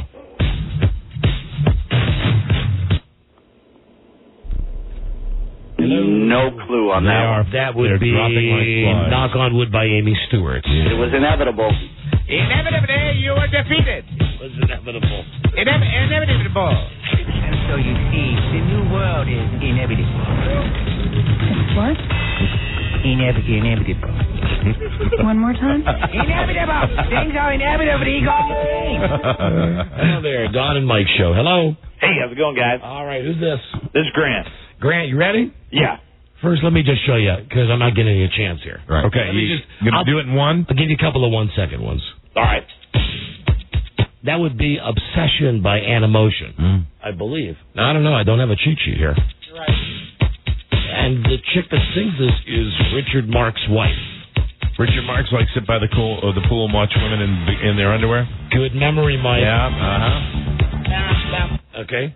Give me another one. Just to demonstrate, in 1 second, here we go. That's Shadow Dancing by Andy Gibb. Wow. Right. And I am a super homo. Knowing that one.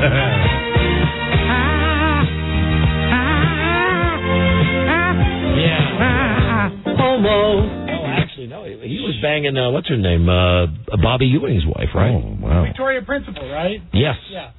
And one more in 1 second. Hi, Freeway of Love by Aretha Franklin. Wow. Is that right? President. That was a great song until it got played a million times. All right, so now you know my prowess.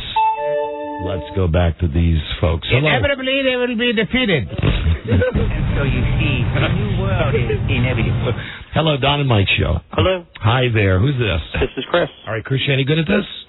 Yeah, I guess. I'll try my best. All right, that's a winning Confidence, right? That's a winning attitude, Chris. You want to start with 3 seconds? Yes, sir. Good luck.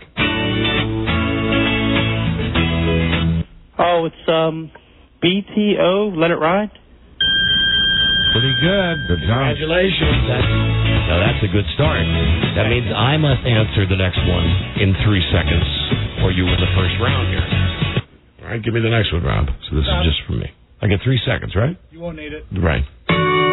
Oh, Feel Like Making Love by Bad Company. Bad Company. Now, does this guy go to the second round? Yes, he does. Mm-hmm. And now you got to do it in 2 seconds. Alrighty. Okay. Good. Yeah, you're a good player. Outstanding. Thanks for the tune-up, Mike. Really? Hey, you're welcome. Oh, really? Hey, anytime you need a sparring partner, just sparring. Okay, good luck. 2 seconds. Here you go.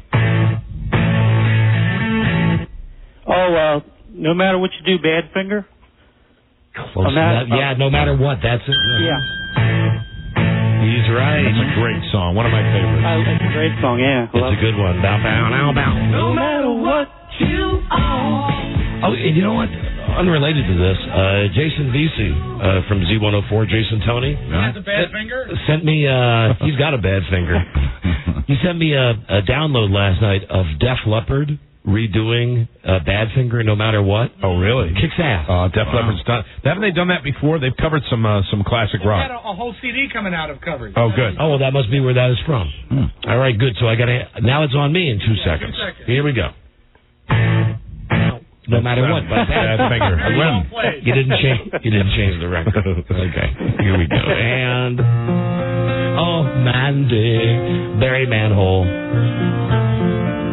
Also done by John Stevens on American Idol.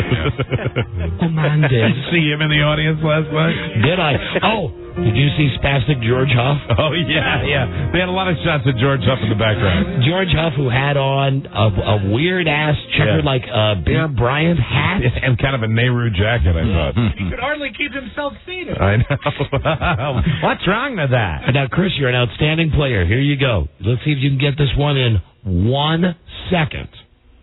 Queuing. Hold on. There we go. You ready? Yes. Here you go, Chris.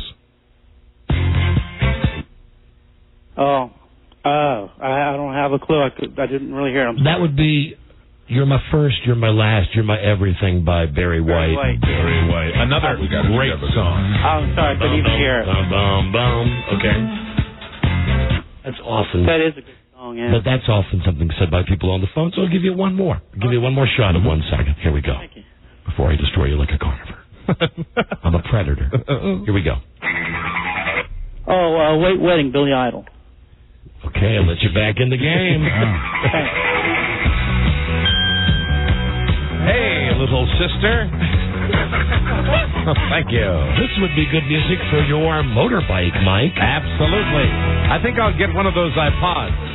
Ipid. One of those Ipids. All right, good for you, Chris. Now I got to name it in how much? 1. In one. He got that in 1 second? Yep. Wait, and I gave him that for free. Okay, here we go.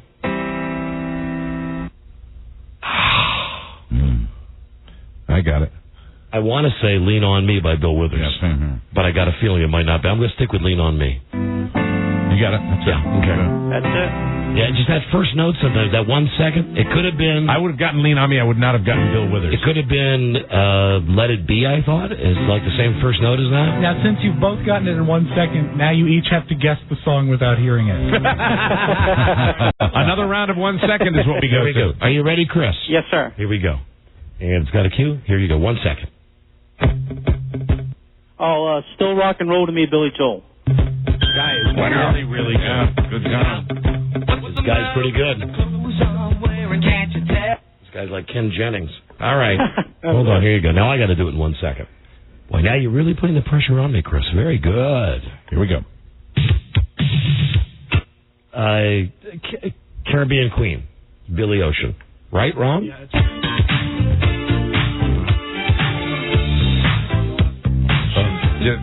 Did we play this enough in the 80s? Yeah. No, I don't think enough, Mike. I think we got to start playing in the aughts. Oh, God. We didn't play enough Billy Ocean in the 80s. I hate this. All right, Chris. Hold on.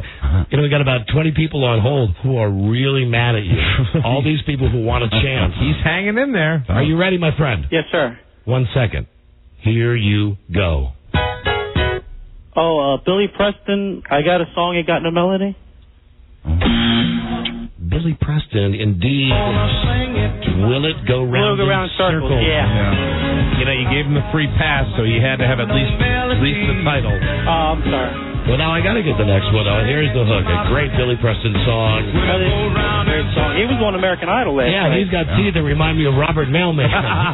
Do you think they paid him last night with dental? That was a great segment, man. He was good. Yep. Okay, hold on. 1 second. I can finally... no, I can only even it up with... Oh, no, I can beat him here. Yes, you can I can beat him. Knock him out with here 1 second. And... Oh, Me and Mrs. Jones by Billy Paul. Well, he hung in there with you. You're pretty good, Chris. Thank you.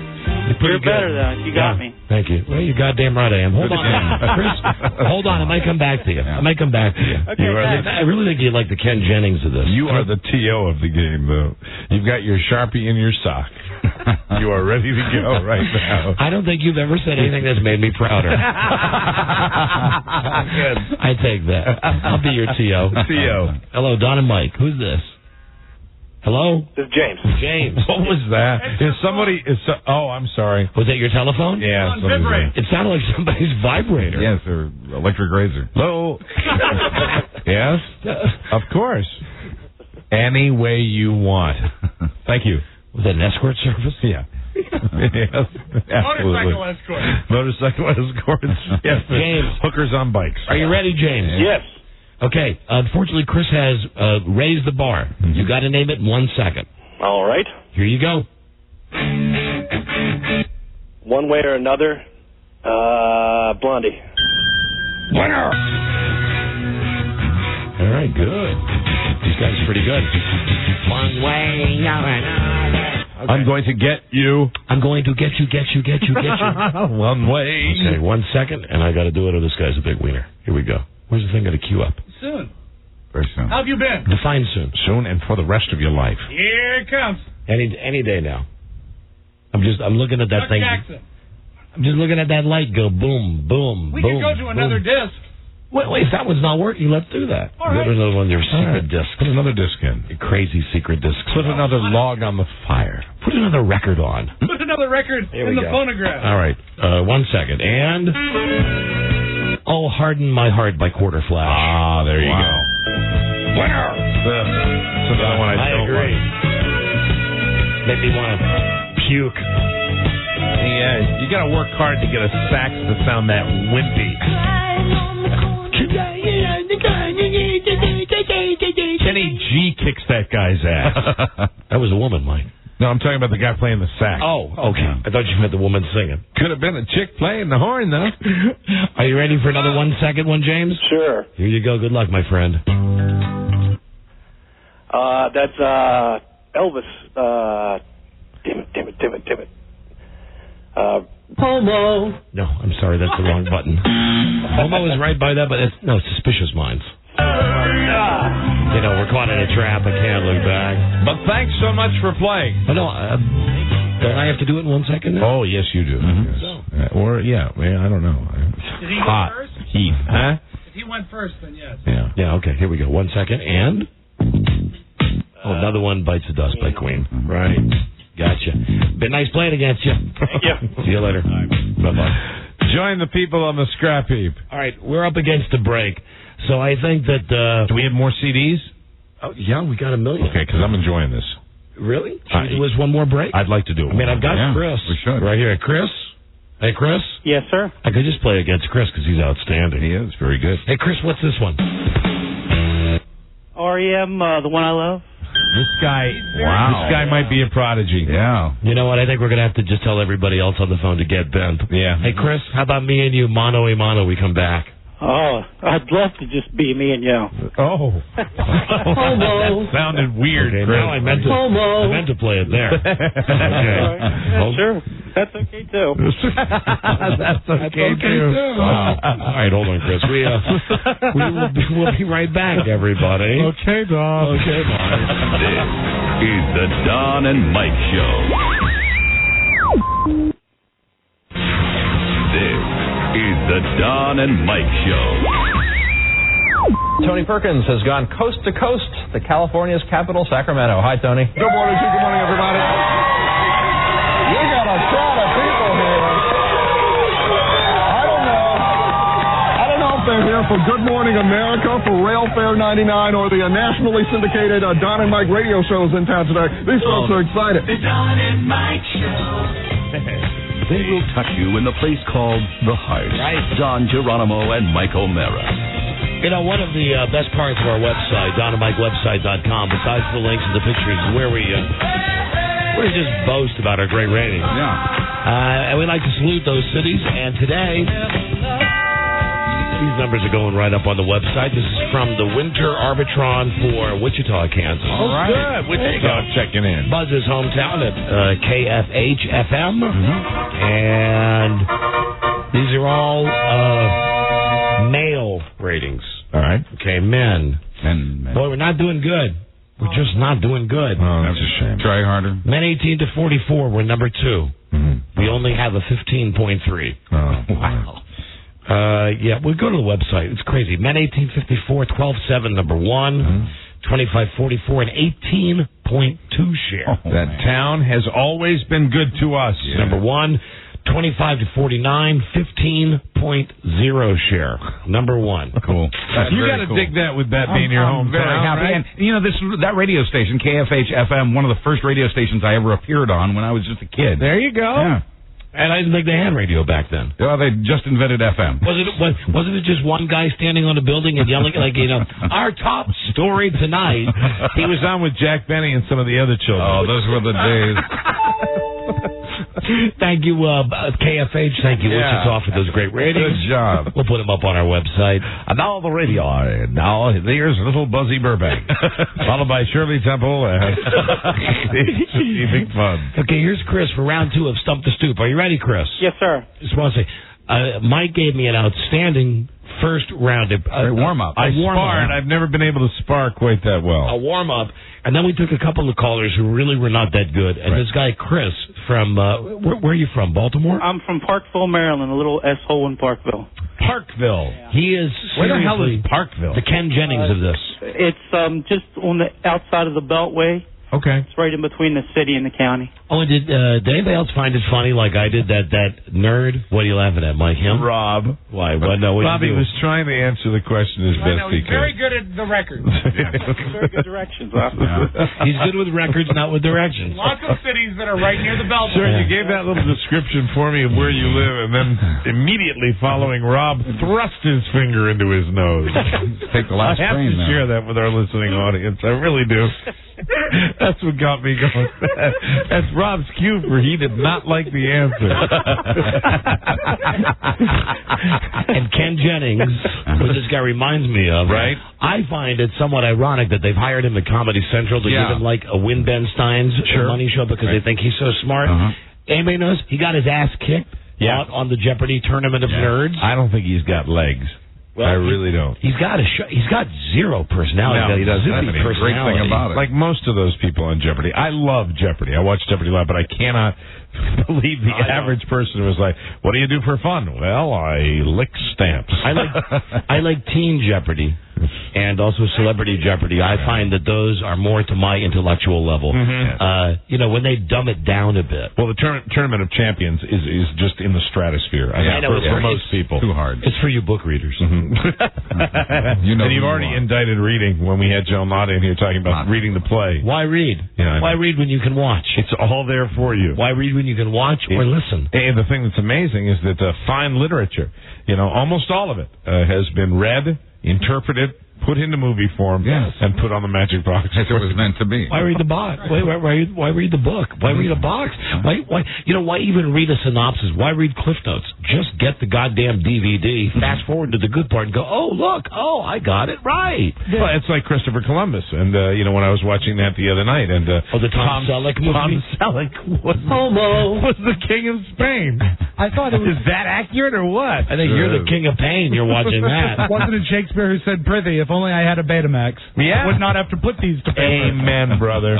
I love it when you get intellectual like that. Talking about Billy S. I just like it when he says prithee. I like when I can... Here's some Betamax trivia for you. First 2 movies, when I got my very first Betamax, first 2 movies I rented. Yeah? On Golden Pond, and Debbie Does Dallas. Hey, I swear to God, I rented them at the same store. You're not unusual. And were they for the same purpose? Yes. Hey man, don't knock Katharine Hepburn, okay? Yeah, shake it, baby. Yeah, baby. Right. Have her put her hand in your lap. Like you're my knight in shining of. What are you doing? There you go. What are you doing, boy? You get her talking about the loons. Yeah. I just go. Your loins go loopy for her loons. She is hot. Chris. Yes, Give sir. me a woman with the palsy. Are you ready, Chris? Yes, sir. Okay, Stump the Stupe for the trip to Las Vegas. I'll go first this time. Very good. Name the tune in 1 second. Here we go. Tunes from the rock era, right, Robbie? Yeah. Here we go.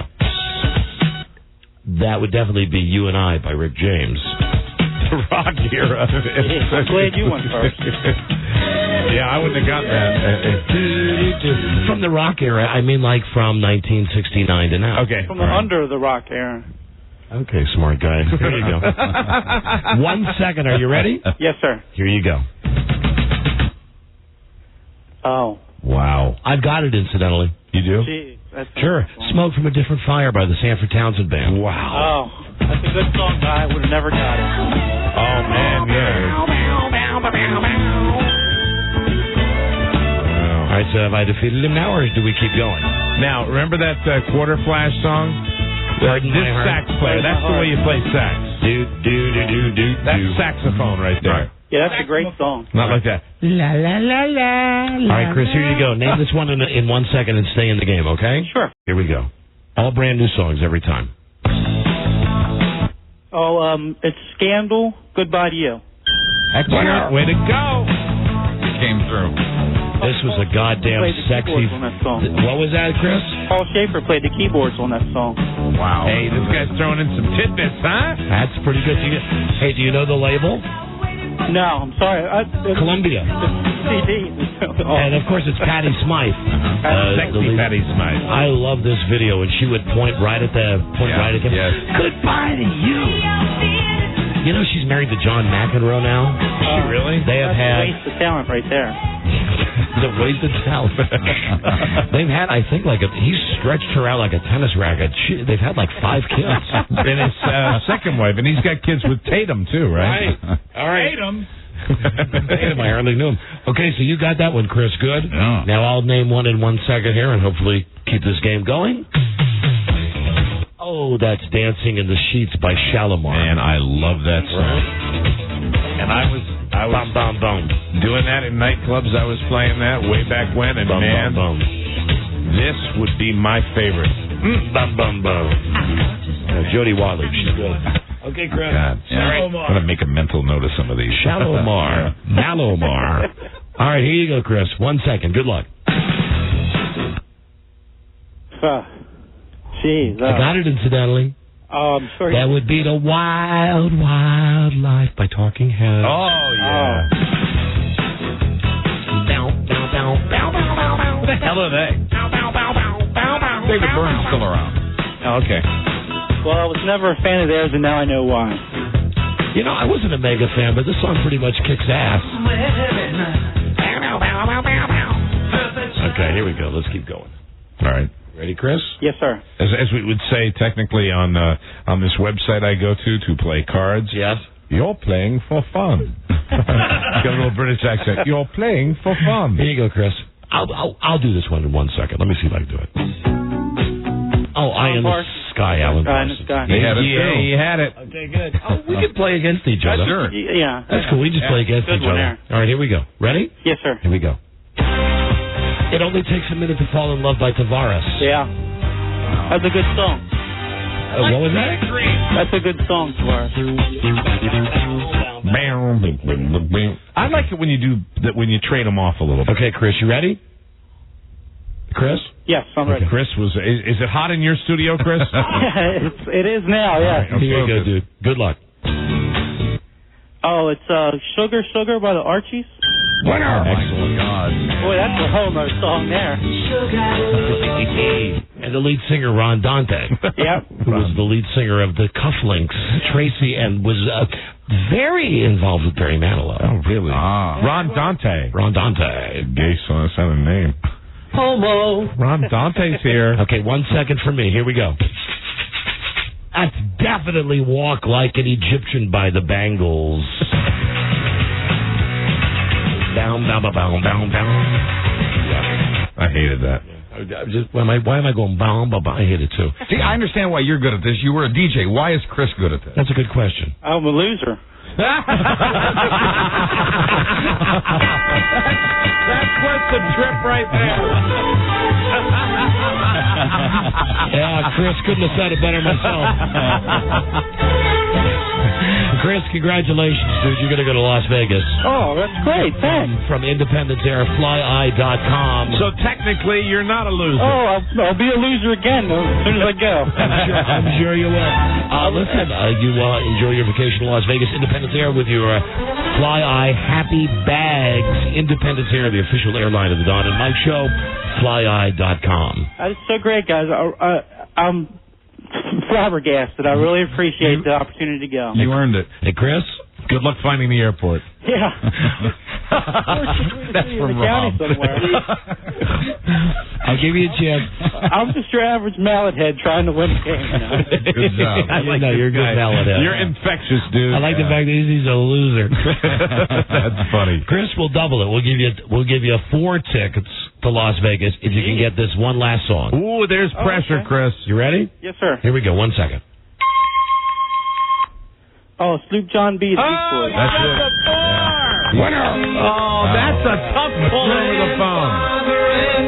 Partay. That's pretty good. All right, Chris. Awesome. You're outstanding. You know what? I got to get your phone number. Sometime I'll get drunk and I'll call you. That's pretty much every night for me. Well, pretty much every night for me, too. So we got a lot in common. We're both losers. We both know a lot about useless songs. That's good. We both get drunk every night. Do you play Xbox Live, too, Chris? What's that? I'm sorry? Do you play Xbox Live? I'm a PlayStation 2 guy. Oh, okay. Yeah. Been nice talking to you, Chris. Sorry. That's where I draw the line. Good for you. Want to finish out this disc? Yeah. How many more are left? There's 6 more on this. You want to play, Mike? Yeah. Okay. Here we go. Good. Do I go first? Let Your Love Flow by Bellamy the Bellamy Brothers. Okay, you want to go? Yeah. You go first. 1 second. Here you go. Don't know. Keep On Loving You by REO Speedwagon. I know why I didn't know it. I hate REO Speedwagon. You hate Kevin Cronin? With his little Prince Valiant haircut. See you, boy. So you don't like Kevin Cronin? Okay, 1 second. Here you go. Cars? You might think. Technically, that goes to you. Correct, not technically. That would be 100% goes to me. Well, yeah, I was Not giving it to you. technically. I'll bring on the next one. Okay. Come on now. You were motivated. Come on, bring it. Come on now. Bring it. Is it me going or you? No, go ahead. All right. I have no idea. Windy by the Association. Damn. Down. Okay. Yeah, like you got to point that button, like I got to play this. Homo. Rob has to point like gay. Yeah. Point like, Yeah. press this Homo. button. Okay, got it. Windy. You ready, Mike? Here we go. Excuse me. Danger Zone by Kenny Loggins. Okay, and we got one more. Now, 2 more. all right. Okay, you go this time. Okay. We'll trade them off. Okay, we got 2 more. Here we go. That's Flirting with Disaster by Molly Hatchet. Ooh, No? I'm sorry. What is it? It's Detroit Rock City. Oh, by Kiss! When you're a Kiss fan. Oh, that hurts. 1 second is hard. Ouch. Yeah, you're right. Well, this song does kick some ass, though.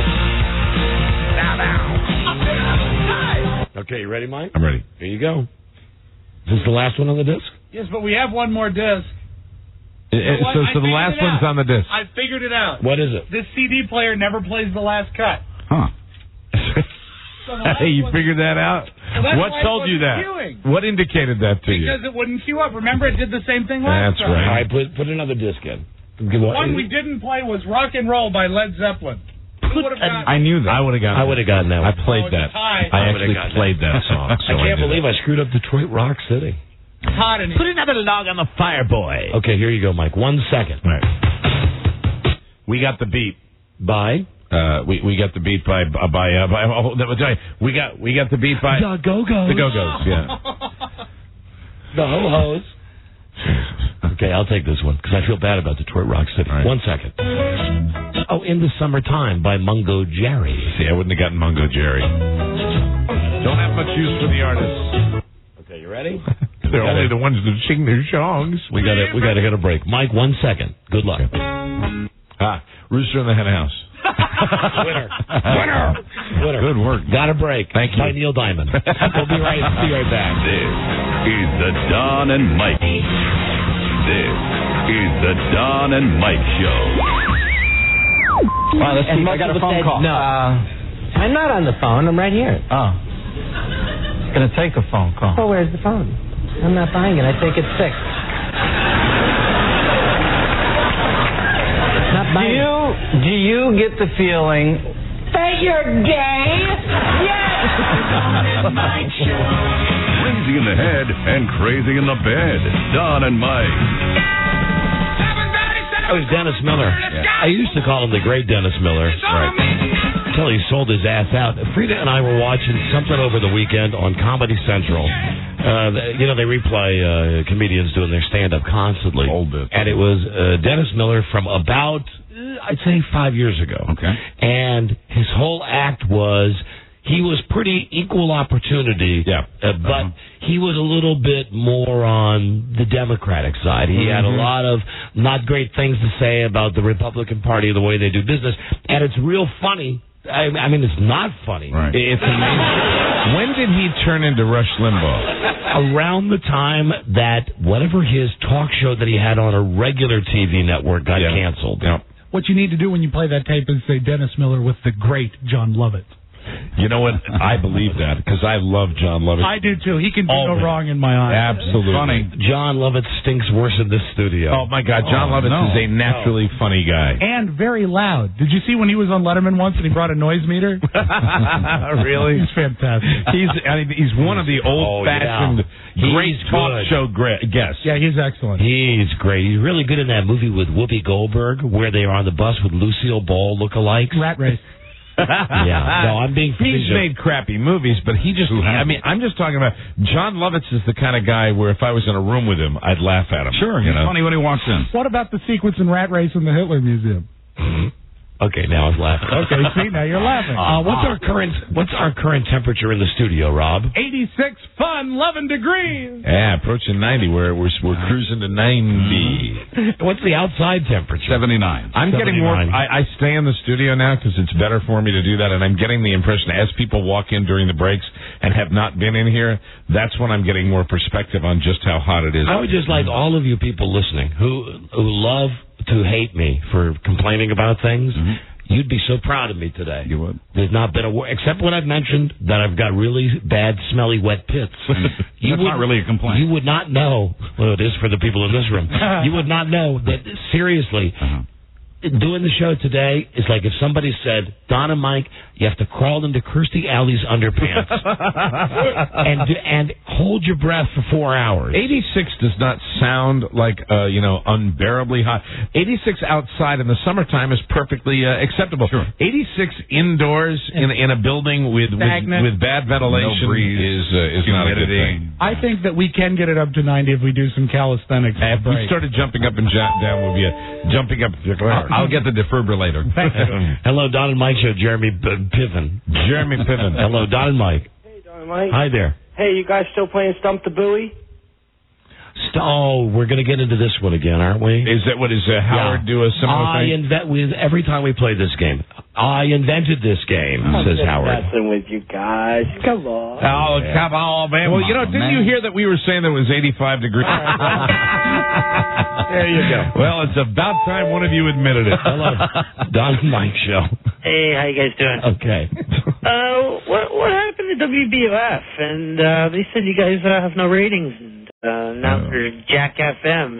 Yeah, that's all a bunch of bull. They're lying weasels. Crap. Why are they doing that? You know what? I don't mind. A radio station can do whatever it wants. What I cannot stand is when the powers that be after the fact, because they don't have the balls to just say, you know what, we're trying something different.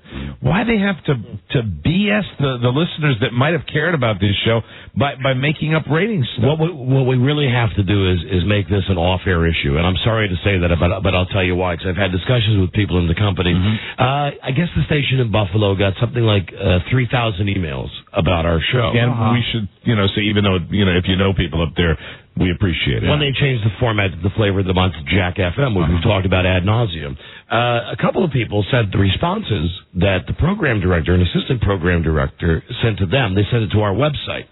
And they would get something along the lines of, Don and Mike stink, their ratings stink, WBUF's ratings stink, we've changed the format for Don and Mike. Don and Mike are the sole reason that we changed our format. Did you get an email like that from one of these jerks? No, I got nothing. Yeah, no response at all. I called them up because they kept Howard, and then Howard ended, and I expected to hear the other show, and then you guys at 3. Yeah, well, we've got. And they said I was one of 3 listeners, and there you go. Wow, they said it didn't even matter because I'm a Canadian.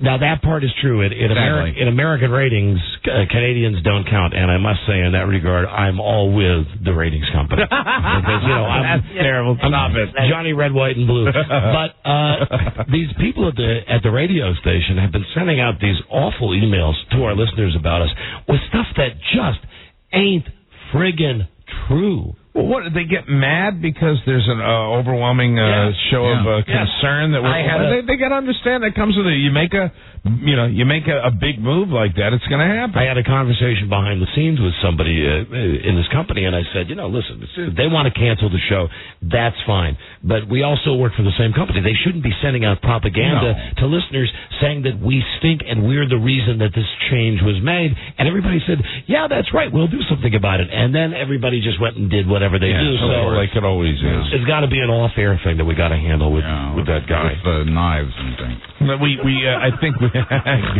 bring a gun to a knife fight. Right. But I hope that the message does get through that when you do, even when they send out the crappy emails to people, when you do have a groundswell of support, we do appreciate it. Even after the fact, we really do appreciate it. And we'll get that guy. The thing with that guy is specifically, I think it's the assistant program director up in Buffalo that's doing that. When I spoke with him and called him on it, I said, listen, dude, you can be a pro and then you can just be a total a-hole. I said, and you're being an a-hole. And he said to me, well, you don't know what it's like to get 3,000 emails. I said, that's not how you handle it. I said, if you get 3,000 emails, what you do is you just make a blank response saying, thanks for your response. Right. He said, well, people were writing really cruel things. Yeah, well. I said, okay, it comes with the territory. If you make a mistake, that happens sometimes. I mean, it had to get to the point with this guy. Well, I said, how long have you worked for this company? He said, 3 years. Right. I said, okay, me and Mike have worked here about 15 years. Our show might be off in Buffalo, but I guarantee you that somebody in this company doesn't like the fact that we're still working for Infinity and you're sending out BS propaganda to our former listeners about how we suck. What are you going to send out in 6 months when they change the format again? Yeah, and really, when you get 3,000 emails, you should maybe just take note of it and not react badly to it. But, that's why they make those stupid decisions, because they're people that don't get it. They don't understand. And then the guy was terrified. The best part about this guy, about being on the air. Yeah. I mean, hello. Hey. What did that? The first time you talked to that jerk in Buffalo at our X station? Well, I mean, I left a message for the program director, but I think it was the guy that you talked to. Right, when he called me back. When he called back, though, wasn't his whole thing not on the air? He doesn't want to be on the air. Yeah. Many people who call me begin their conversation with that. Yeah, a lot of these brave behind-the-scenes radio program directors who will send out this pablum to our listeners, don't want to be called on the air. No, I mean, because we'd say, hey, how about some specifics, and we'd get the statistics, and that's the way it would go. And they don't want to be called on it. They can't handle the truth. I feel like I didn't even find this thing. Give me a second. What are you looking for? I'm looking for one of the emails, as long as we're on the topic. You're never going to get a guy like this to admit a mistake, and he certainly doesn't want to be called on the mistake. But it does get back to the original premise that really when people do that, it does feel good. It feels good that people care enough. I think we demonstrated the day that they did that we cared about that market. And it's unfortunate. And I hope there's a station in Buffalo. I really do. We say this all the time. And sometimes it happens, sometimes it doesn't. But I do hope that we pick up again in Buffalo. So apparently he's a spineless guy who makes bad decisions and then doesn't own up to them. I don't understand how he ended up in management. He's going places. Did you find it? Yeah, give me a second. I got a lot of emails. Jesus Christ. You're very popular. Thank you. Buffalo. 5:23. Oh, where's sent mail? God, what a pain in the ass. An odor? Hold on. Research project. Hello, guys. We have a winner. You got sent mail. Here we go. From the air studio. Send it back. Jesus. The guy's name is Joe Russo. JR. Allegedly. You know what? I've only got my response because it was on the AOL cuts it out. I wrote this back to him privately. Joe, I look forward to discussing your creative email responses to listeners of our show on WBUF-FM. Before we get to brass tacks, might I ask your official title? This is me writing to him. There's tact, and then there's being an effing a-hole. Your responses, one forwarded, are the latter. You are a liar. This is no game for the radio. It's about being a pro. I look forward to our next chat, which will not be on the telephone, but in person. Because that's the kind of tough guy I am behind the computer. Now, if I could only find his original thing that he was sending out. Was it nasty? Yeah, it was awful. Come on, 5. It's gone. That's odd. AOL is our corporate partner. It's gone. Well, that's a shame. I'm sorry, I'm boring you all with this. I'll pull it up later. Anyway, the guy wrote a lot of stuff that just was not true. Is our Canadian friend still on the line? I think he hung up. No, I heard it gone. Of course, he's mounting an attack. Yes, they're going to attack us, Rob. He's gone. You can calm down. We're not hurt up there anymore. That's exactly what they want. Don't you see? You know, maybe we'll just get the text of that guy's letter. I know it's somewhere in our email basement. We'll just get the text of that and post it on our website. All right. And we'll fight with that guy next week. Yeah, very good. That'll be a good battle royale. We never got a chance on today's show. Oh God, what happened to the time? It's buzz time already. We never got a chance to call Matt Rogers. Anybody remember who Matt Rogers is? No. Is he the guy from American Idol? That's right. Remember the guy that was going to sing at my wife's birthday party? He was on American Idol last night. He was on a lot last night. Right. In a world where owning a radio was strictly forbidden, one man found a way to bring good news to his people. Buzz. He made it up. Okay, give me 1 minute here, Buzz. If Matt Rogers is down there standing by in the midst of it all, Matt, set the scene in Oklahoma tonight. I'm standing here in the Muskogee Civic Center just outside of Shakota, Carrie Underwood's hometown. It is unbelievable. Okay, remember we had this guy on because Rob has thrust the finger into the nose. He got voted off American Idol, and he was one of the top 12. Right. And he was all psyched because he was going to go on concert. And then they said to him, "Oh, it's not 12, it's only 10." And we had him on the show, and he was all pissed about it. And he was on last night. Let's give him a call right now and just see what he's doing. We still have his cell, and maybe we can talk to him for 30 seconds. What was he mad about? He was mad that they were down to the final 12. Oh, and they wouldn't let him tour. And that he thought he was... Right. You got it, Robbie? Yes, I do. Okay, there you go. Hi, Rob. Hi, Mike. How's your motorbike? It's great. Thank you. Regards? Yes, hi. Hi, Rob. Regards. And best wishes. Has anyone mentioned... I think the air conditioning's broken. No, I think you're No, wrong. it's fine in here. I seriously, I think I just felt some cool air. You might have a fever. And remember, we knew that it would be done in, 6 hours? Before Ron and Fez came. What's this guy's name again? Matt Rogers? Any answer? What are you getting, It's voicemail? outside the calling range or... Try again later. We can't even leave him a voicemail. Forget it. All right, forget it. You know, I'm too hot. His father always calls back. Who's his dad? Kenny. Don't forget his brother. Who? Buck. And his uncle, Wayne.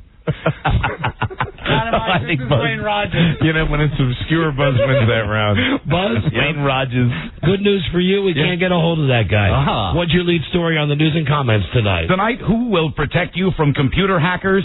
Other computer hackers, Wild West style. Ooh. Vigilante justice. I like that. You could call Bo Bice's grandma again. She's not home. Oh, that's right. She's in L.A. She's out in California. That's right, baby. I want to go see Disneyland. Stay tuned for news and comments coming up on the Don and Mike Show. Why are so many program directors pricks? I don't know. That was very... I got to make water professional. This is the Don and Mike Show. This is the Don and Mike Show. What's the word from Planet Crackpot? The Don and Mike Show. They mean no disrespect to Orientals. Don and Mike. Oh, yeah. rival Buzz lose now. Hi there, Buzz. I didn't know that. Daryl Mack. World's #1 sex pill. Doctor developed. Someone call for a doctor? Clinically tested. Test pill. Sex pill. Inevitable. 1-888 tries VMAX, Viramax, available at retailers nationwide. You were of wrong time. It is so freaking hot in this room. What do you mean? Has anybody? I'm going crazy. It is inevitable. Seriously, has anybody warned Uncle Ron and Aunt Fez that tonight they're going to be walking into Roseanne Barr's underpants to do the show? Unbelievable. Listen, I know those boys have been mock upset when we've like had our eating contest in here in the studio. Right. This is not us. Somebody should give them a heads up and tell them that right now that beautiful electric fan in the corner, that ain't going to cut it. No, and it's been delightful doing half of the show in a state of dizziness. Hi, Buzz. Hi, Don and Mike. Computer hackers are like witches. There are good ones and bad ones. I love your PJs, incidentally. Thank you very much. They're cooler. It's more comfortable. It's a lovely frock. I have not mentioned your blouse today, but it's a beautiful one. Thank you. One of my favorites. Was it velvet? No, it isn't. I think it's some kind of highly flammable man-made material. Well, with this temperature, you better be careful. It could spontaneously combust at any moment, so stick around. As with witches, the bad computer hackers are giving the good computer hackers a bad name, and they've had enough. So now, online vigilantes have started hacking into some of these fraudulent websites and disabling them. If you see a message like, warning, this was a scam site, or this bank was fraudulent and is now removed, you can thank some anonymous hero for shutting it down. Good. The good hackers are especially steamed about phishing, the practice of luring people to a website just to get their passwords and other personal data. Some PayPal customers, in particular, have been targeted by these evil websites. The ones the good hackers are now shutting down. What the good hackers are doing... You use PayPal? All the time. That's how I get my microphones paid for. Oh, yeah. I mean, a lot of people do. PayPal itself is fine, but the bad guys are targeting PayPal customers with the fake PayPal emails to try to lure them to these bad websites. It's not anything like... I'm in this thing called GayPal. You guys have that PayPal? That's a perfectly legitimate website. They will not do that to you with that website. Thank you. I love that one. PayPal. Say hi to Mayor West. I can't imagine anyone on eBay being outwitted. I bet, you know what? I bet there is. I bet there's a website, GayPal. Well, look. Yeah. What the good hackers are doing, of course, is illegal. Not on my computer, we won't look. Let's go look on Travis's computer upstairs.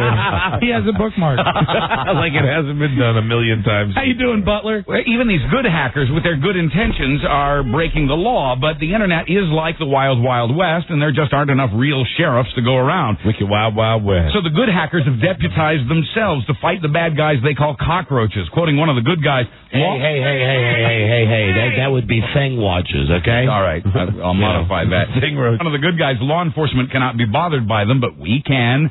Some other computer experts, however, are not convinced. Quoting one, they could get it wrong, just as vigilantes in the Wild West got it wrong. We'd rather see the industry itself find solutions. Oh, I hate people like how's that. How's that working out for you? Yeah, really, let it go ahead, guys. Rock and roll. Although I did see some vigilantes on the West Coast feed today.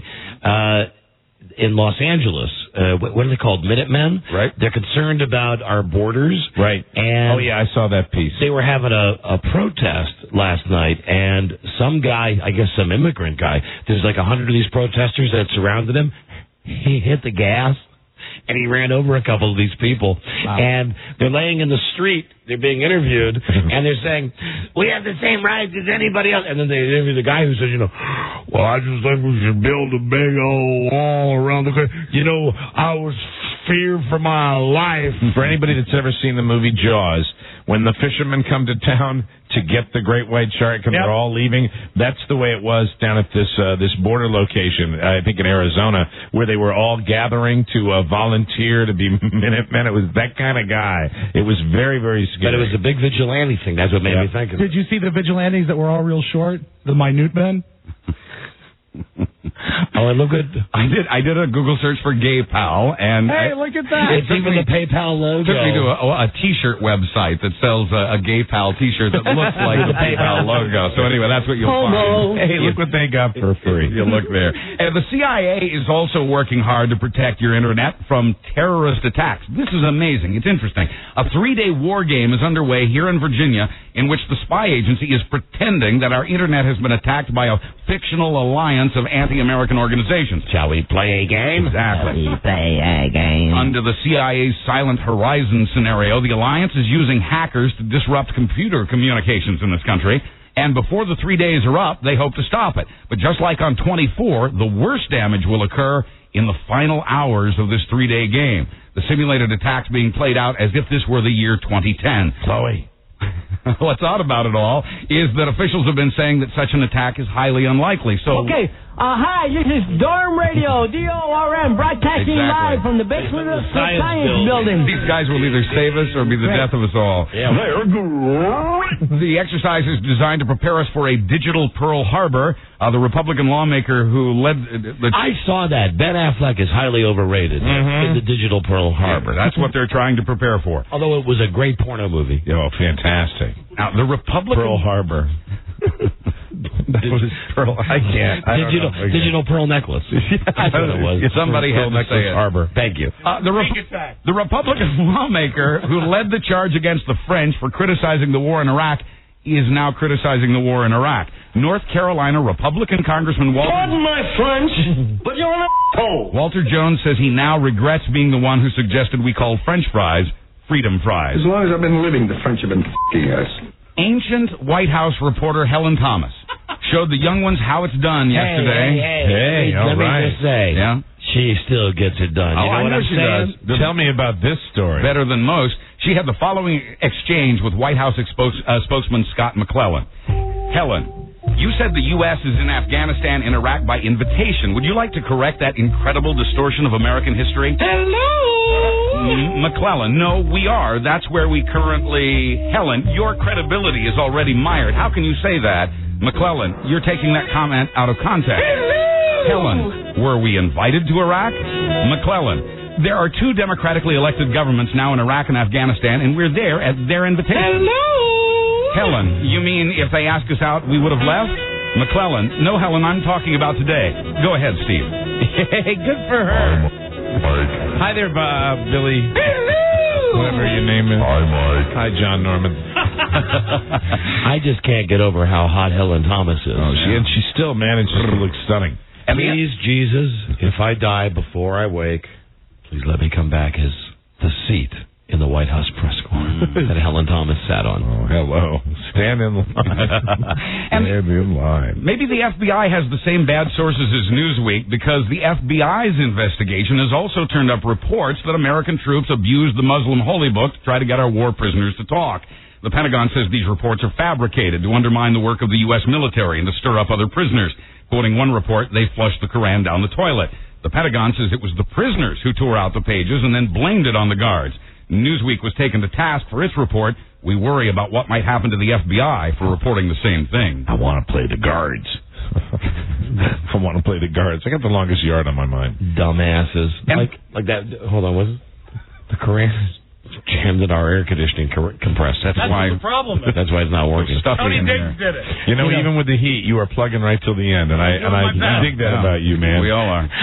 The Koran, the fact that they're so upset about that. I mean, listen, like if someone had me in a room and said, "Look, here is your Bible. Right. I'm going to set it on fire." You know what I'd say? Where's the cigar? Yeah. Where do I light up? Yeah, that's true. Right. Oh, look, that's why they are different than we are. Here is your Constitution. I'm going to use it as toilet paper. Right. Hey, have a nice dump. It's the whole what do I care? It's a piece of paper, you jackass. But it's their culture and ours. It means different things wrong. to different people. And they're wrong and we're right. How about we shouldn't be around them? Yeah, how about we shouldn't be around anybody? Yeah, I agree.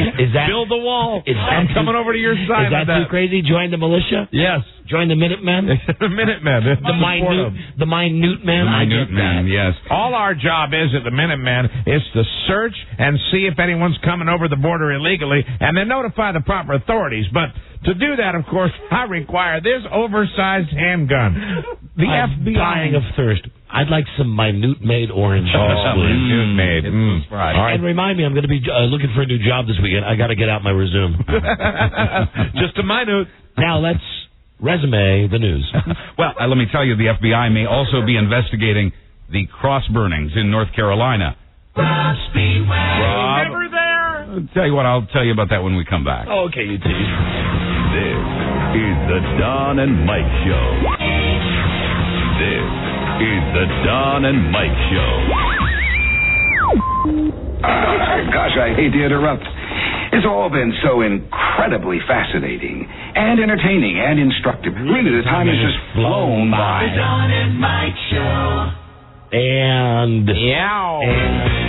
hold on, what happened?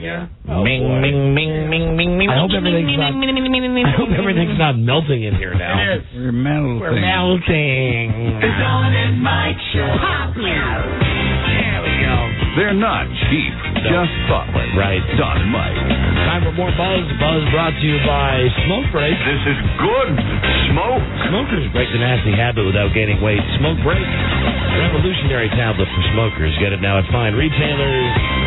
Once again, here is Buzzito. Hi, Buzz. Hi, Don and Mike. The FBI may be looking into cross burnings in North Carolina. Last night, three cross burnings in Durham in separate spots around the city in just over an hour. Now, Rob, no matter how much you try, you are not going to be able to get all of those. Ashes. The ashes on your You watch out, you. Flyers with Ku Klux Klan slogans were found Thursday at one of the locations. It's something that hasn't happened in Durham since at least 1968. Quoting the mayor, at this day and time, I thought we'd be beyond that. The first burning cross appeared outside an Episcopal church, the next at a construction site for a new apartment complex, and the third at a big intersection downtown. Each cross was made of 2x4s, each about 7 feet tall and 4 feet wide, wrapped in burlap and doused with kerosene. Not my work. I always use pine. The feds have now shut down the website that allegedly allowed people to download the new Star Wars movie. The movie was downloaded more than 10... I know nothing about that. That's so bad. Downloaded more than 10,000 times. Don't do that. In the first... Very bad, please George Lucas really needs the money. That's right. Don't download that movie. You're going to break the man. Return of the Sith. 10,000 times in the first 24 hours, even before the movie was released to theaters. Horrific, Buzz. The Elite Torrents site had more than 133,000 members and offered nearly 18,000 movies and software programs. Hello, Mrs. Torrance. Illegally. That's The Shining, don't you know? Go there today and you'll see the message, this site has been permanently shut down by the FBI for copyright infringement. George Luke ass. The feds also busted some of the site's customers in Austin, Texas, Erie, PA, Philadelphia, Chicago, and Leavenworth, Kansas, to name a few places.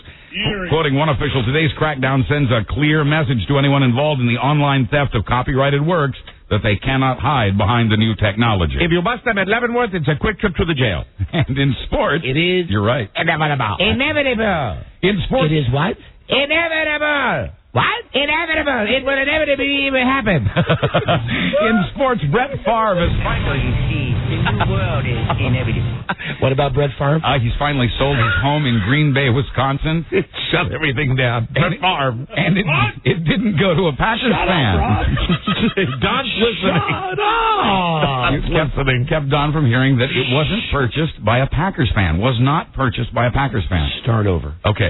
Brett Favre has sold his home in Green Bay, Wisconsin. The one that was on eBay, right? Right, and it didn't go to a Packers fan. It went to a doctor with 8 kids who says he bought it because of its size, 7,800 square feet. The house has 5 full baths. The tax man values the house at $958,000. The Favres were asking $1.3 million. They got $895,000. The baseball coach at a high school. That's right. Very good. Thank you, everybody. That's a pretty good deal. Shut your mouth. That's right. So don't say nothing about my man. It's pretty cool, though. You live in a house. Brett Favre lived here. That's right. That's right. Thank you, Mike. Yeah. American hero he is. Yes, Yoda. Brett. American hero he is. Go, Pack, go! How sweaty I am. The baseball coach at a high school in Miami has resigned because he was asked to. Coach Collazo became the center of controversy a week ago when his team lost to a Christian school. He took down his pants, took out his junk, pointed to it, and asked the players if they had a set of these or a vagina. Thank you! Coach Collazo led his school to the state championship last season. That sounds like the morning exercise here at WJFK. How the mighty have fallen. Hi, Mike. Hi there. Yeah, but here it's not a rhetorical question. And finally, crooks are notoriously stupid. Buzz? Yes? Did you make these up? I swear this is true. Okay. In New York City, a man wanted for 2 taxicab robberies walked into a New York police station to ask about a friend who had been arrested. While he was waiting, Chucky Hernandez was not aware he was standing next to a wanted poster. His wanted poster. Now, come on, you made that one up. Sergeant Horowitz says he's never seen anything like it in his 30 years on the force. That's great. I'm Buzz Burbank on the Don and Mike Show. No! And really, you didn't make it up. That's a true story. Hey, listen, everybody, we're the 2 luckiest sons of the bitches on the face of the earth. We got a 4-day weekend. Yay! So enjoy your holiday. We'll be back on Tuesday. Don't be hating us because we're not here tomorrow. Right. God knows we've earned it. And tomorrow's repeat, I understand, is a lot better than today's live show. Yeah, much cooler. Impossible. Ron and Fez are next. I don't want to throw any challenges out to Uncle Ron and Aunt Fez, but if you guys got a set between you, you'll kick your show off tonight with this song right here. Absolutely. Nothing says we're working in an 86-degree studio like the 9-minute version of MacArthur Park. Anyway, fun. Have a very safe holiday, everybody. Yeah. Love you, Frida. Love you, Bart. Hit our website if you get a chance over the weekend. Down at MikeWebsite.com. We'll be back on Tuesday. Good day to you, sir. Good day to you, sir. Good day to you, sir. Good day to you, sir. And you, listen to this, right? Where's my cake? What? Where's my cake? It's melting. Where? In the rain. It's flowing down. Someone left it in the rain. You'll hear the rest of this song with Ron and Fez. No, we have so many commercials, it will not still be playing. Not a chance. Anyway, we'll see you on Tuesday. Wow, that's bad. I thought it was perfect. Oh, man, makes you want to stay, doesn't it? No. Bye. Bye. Till we meet again, this is Sammy Davis Jr. saying, be kind, be nice, and I hope the next performer has the pleasure of having as nice an audience as you've been tonight. And let me leave you swinging. This is the Don and Mike Show.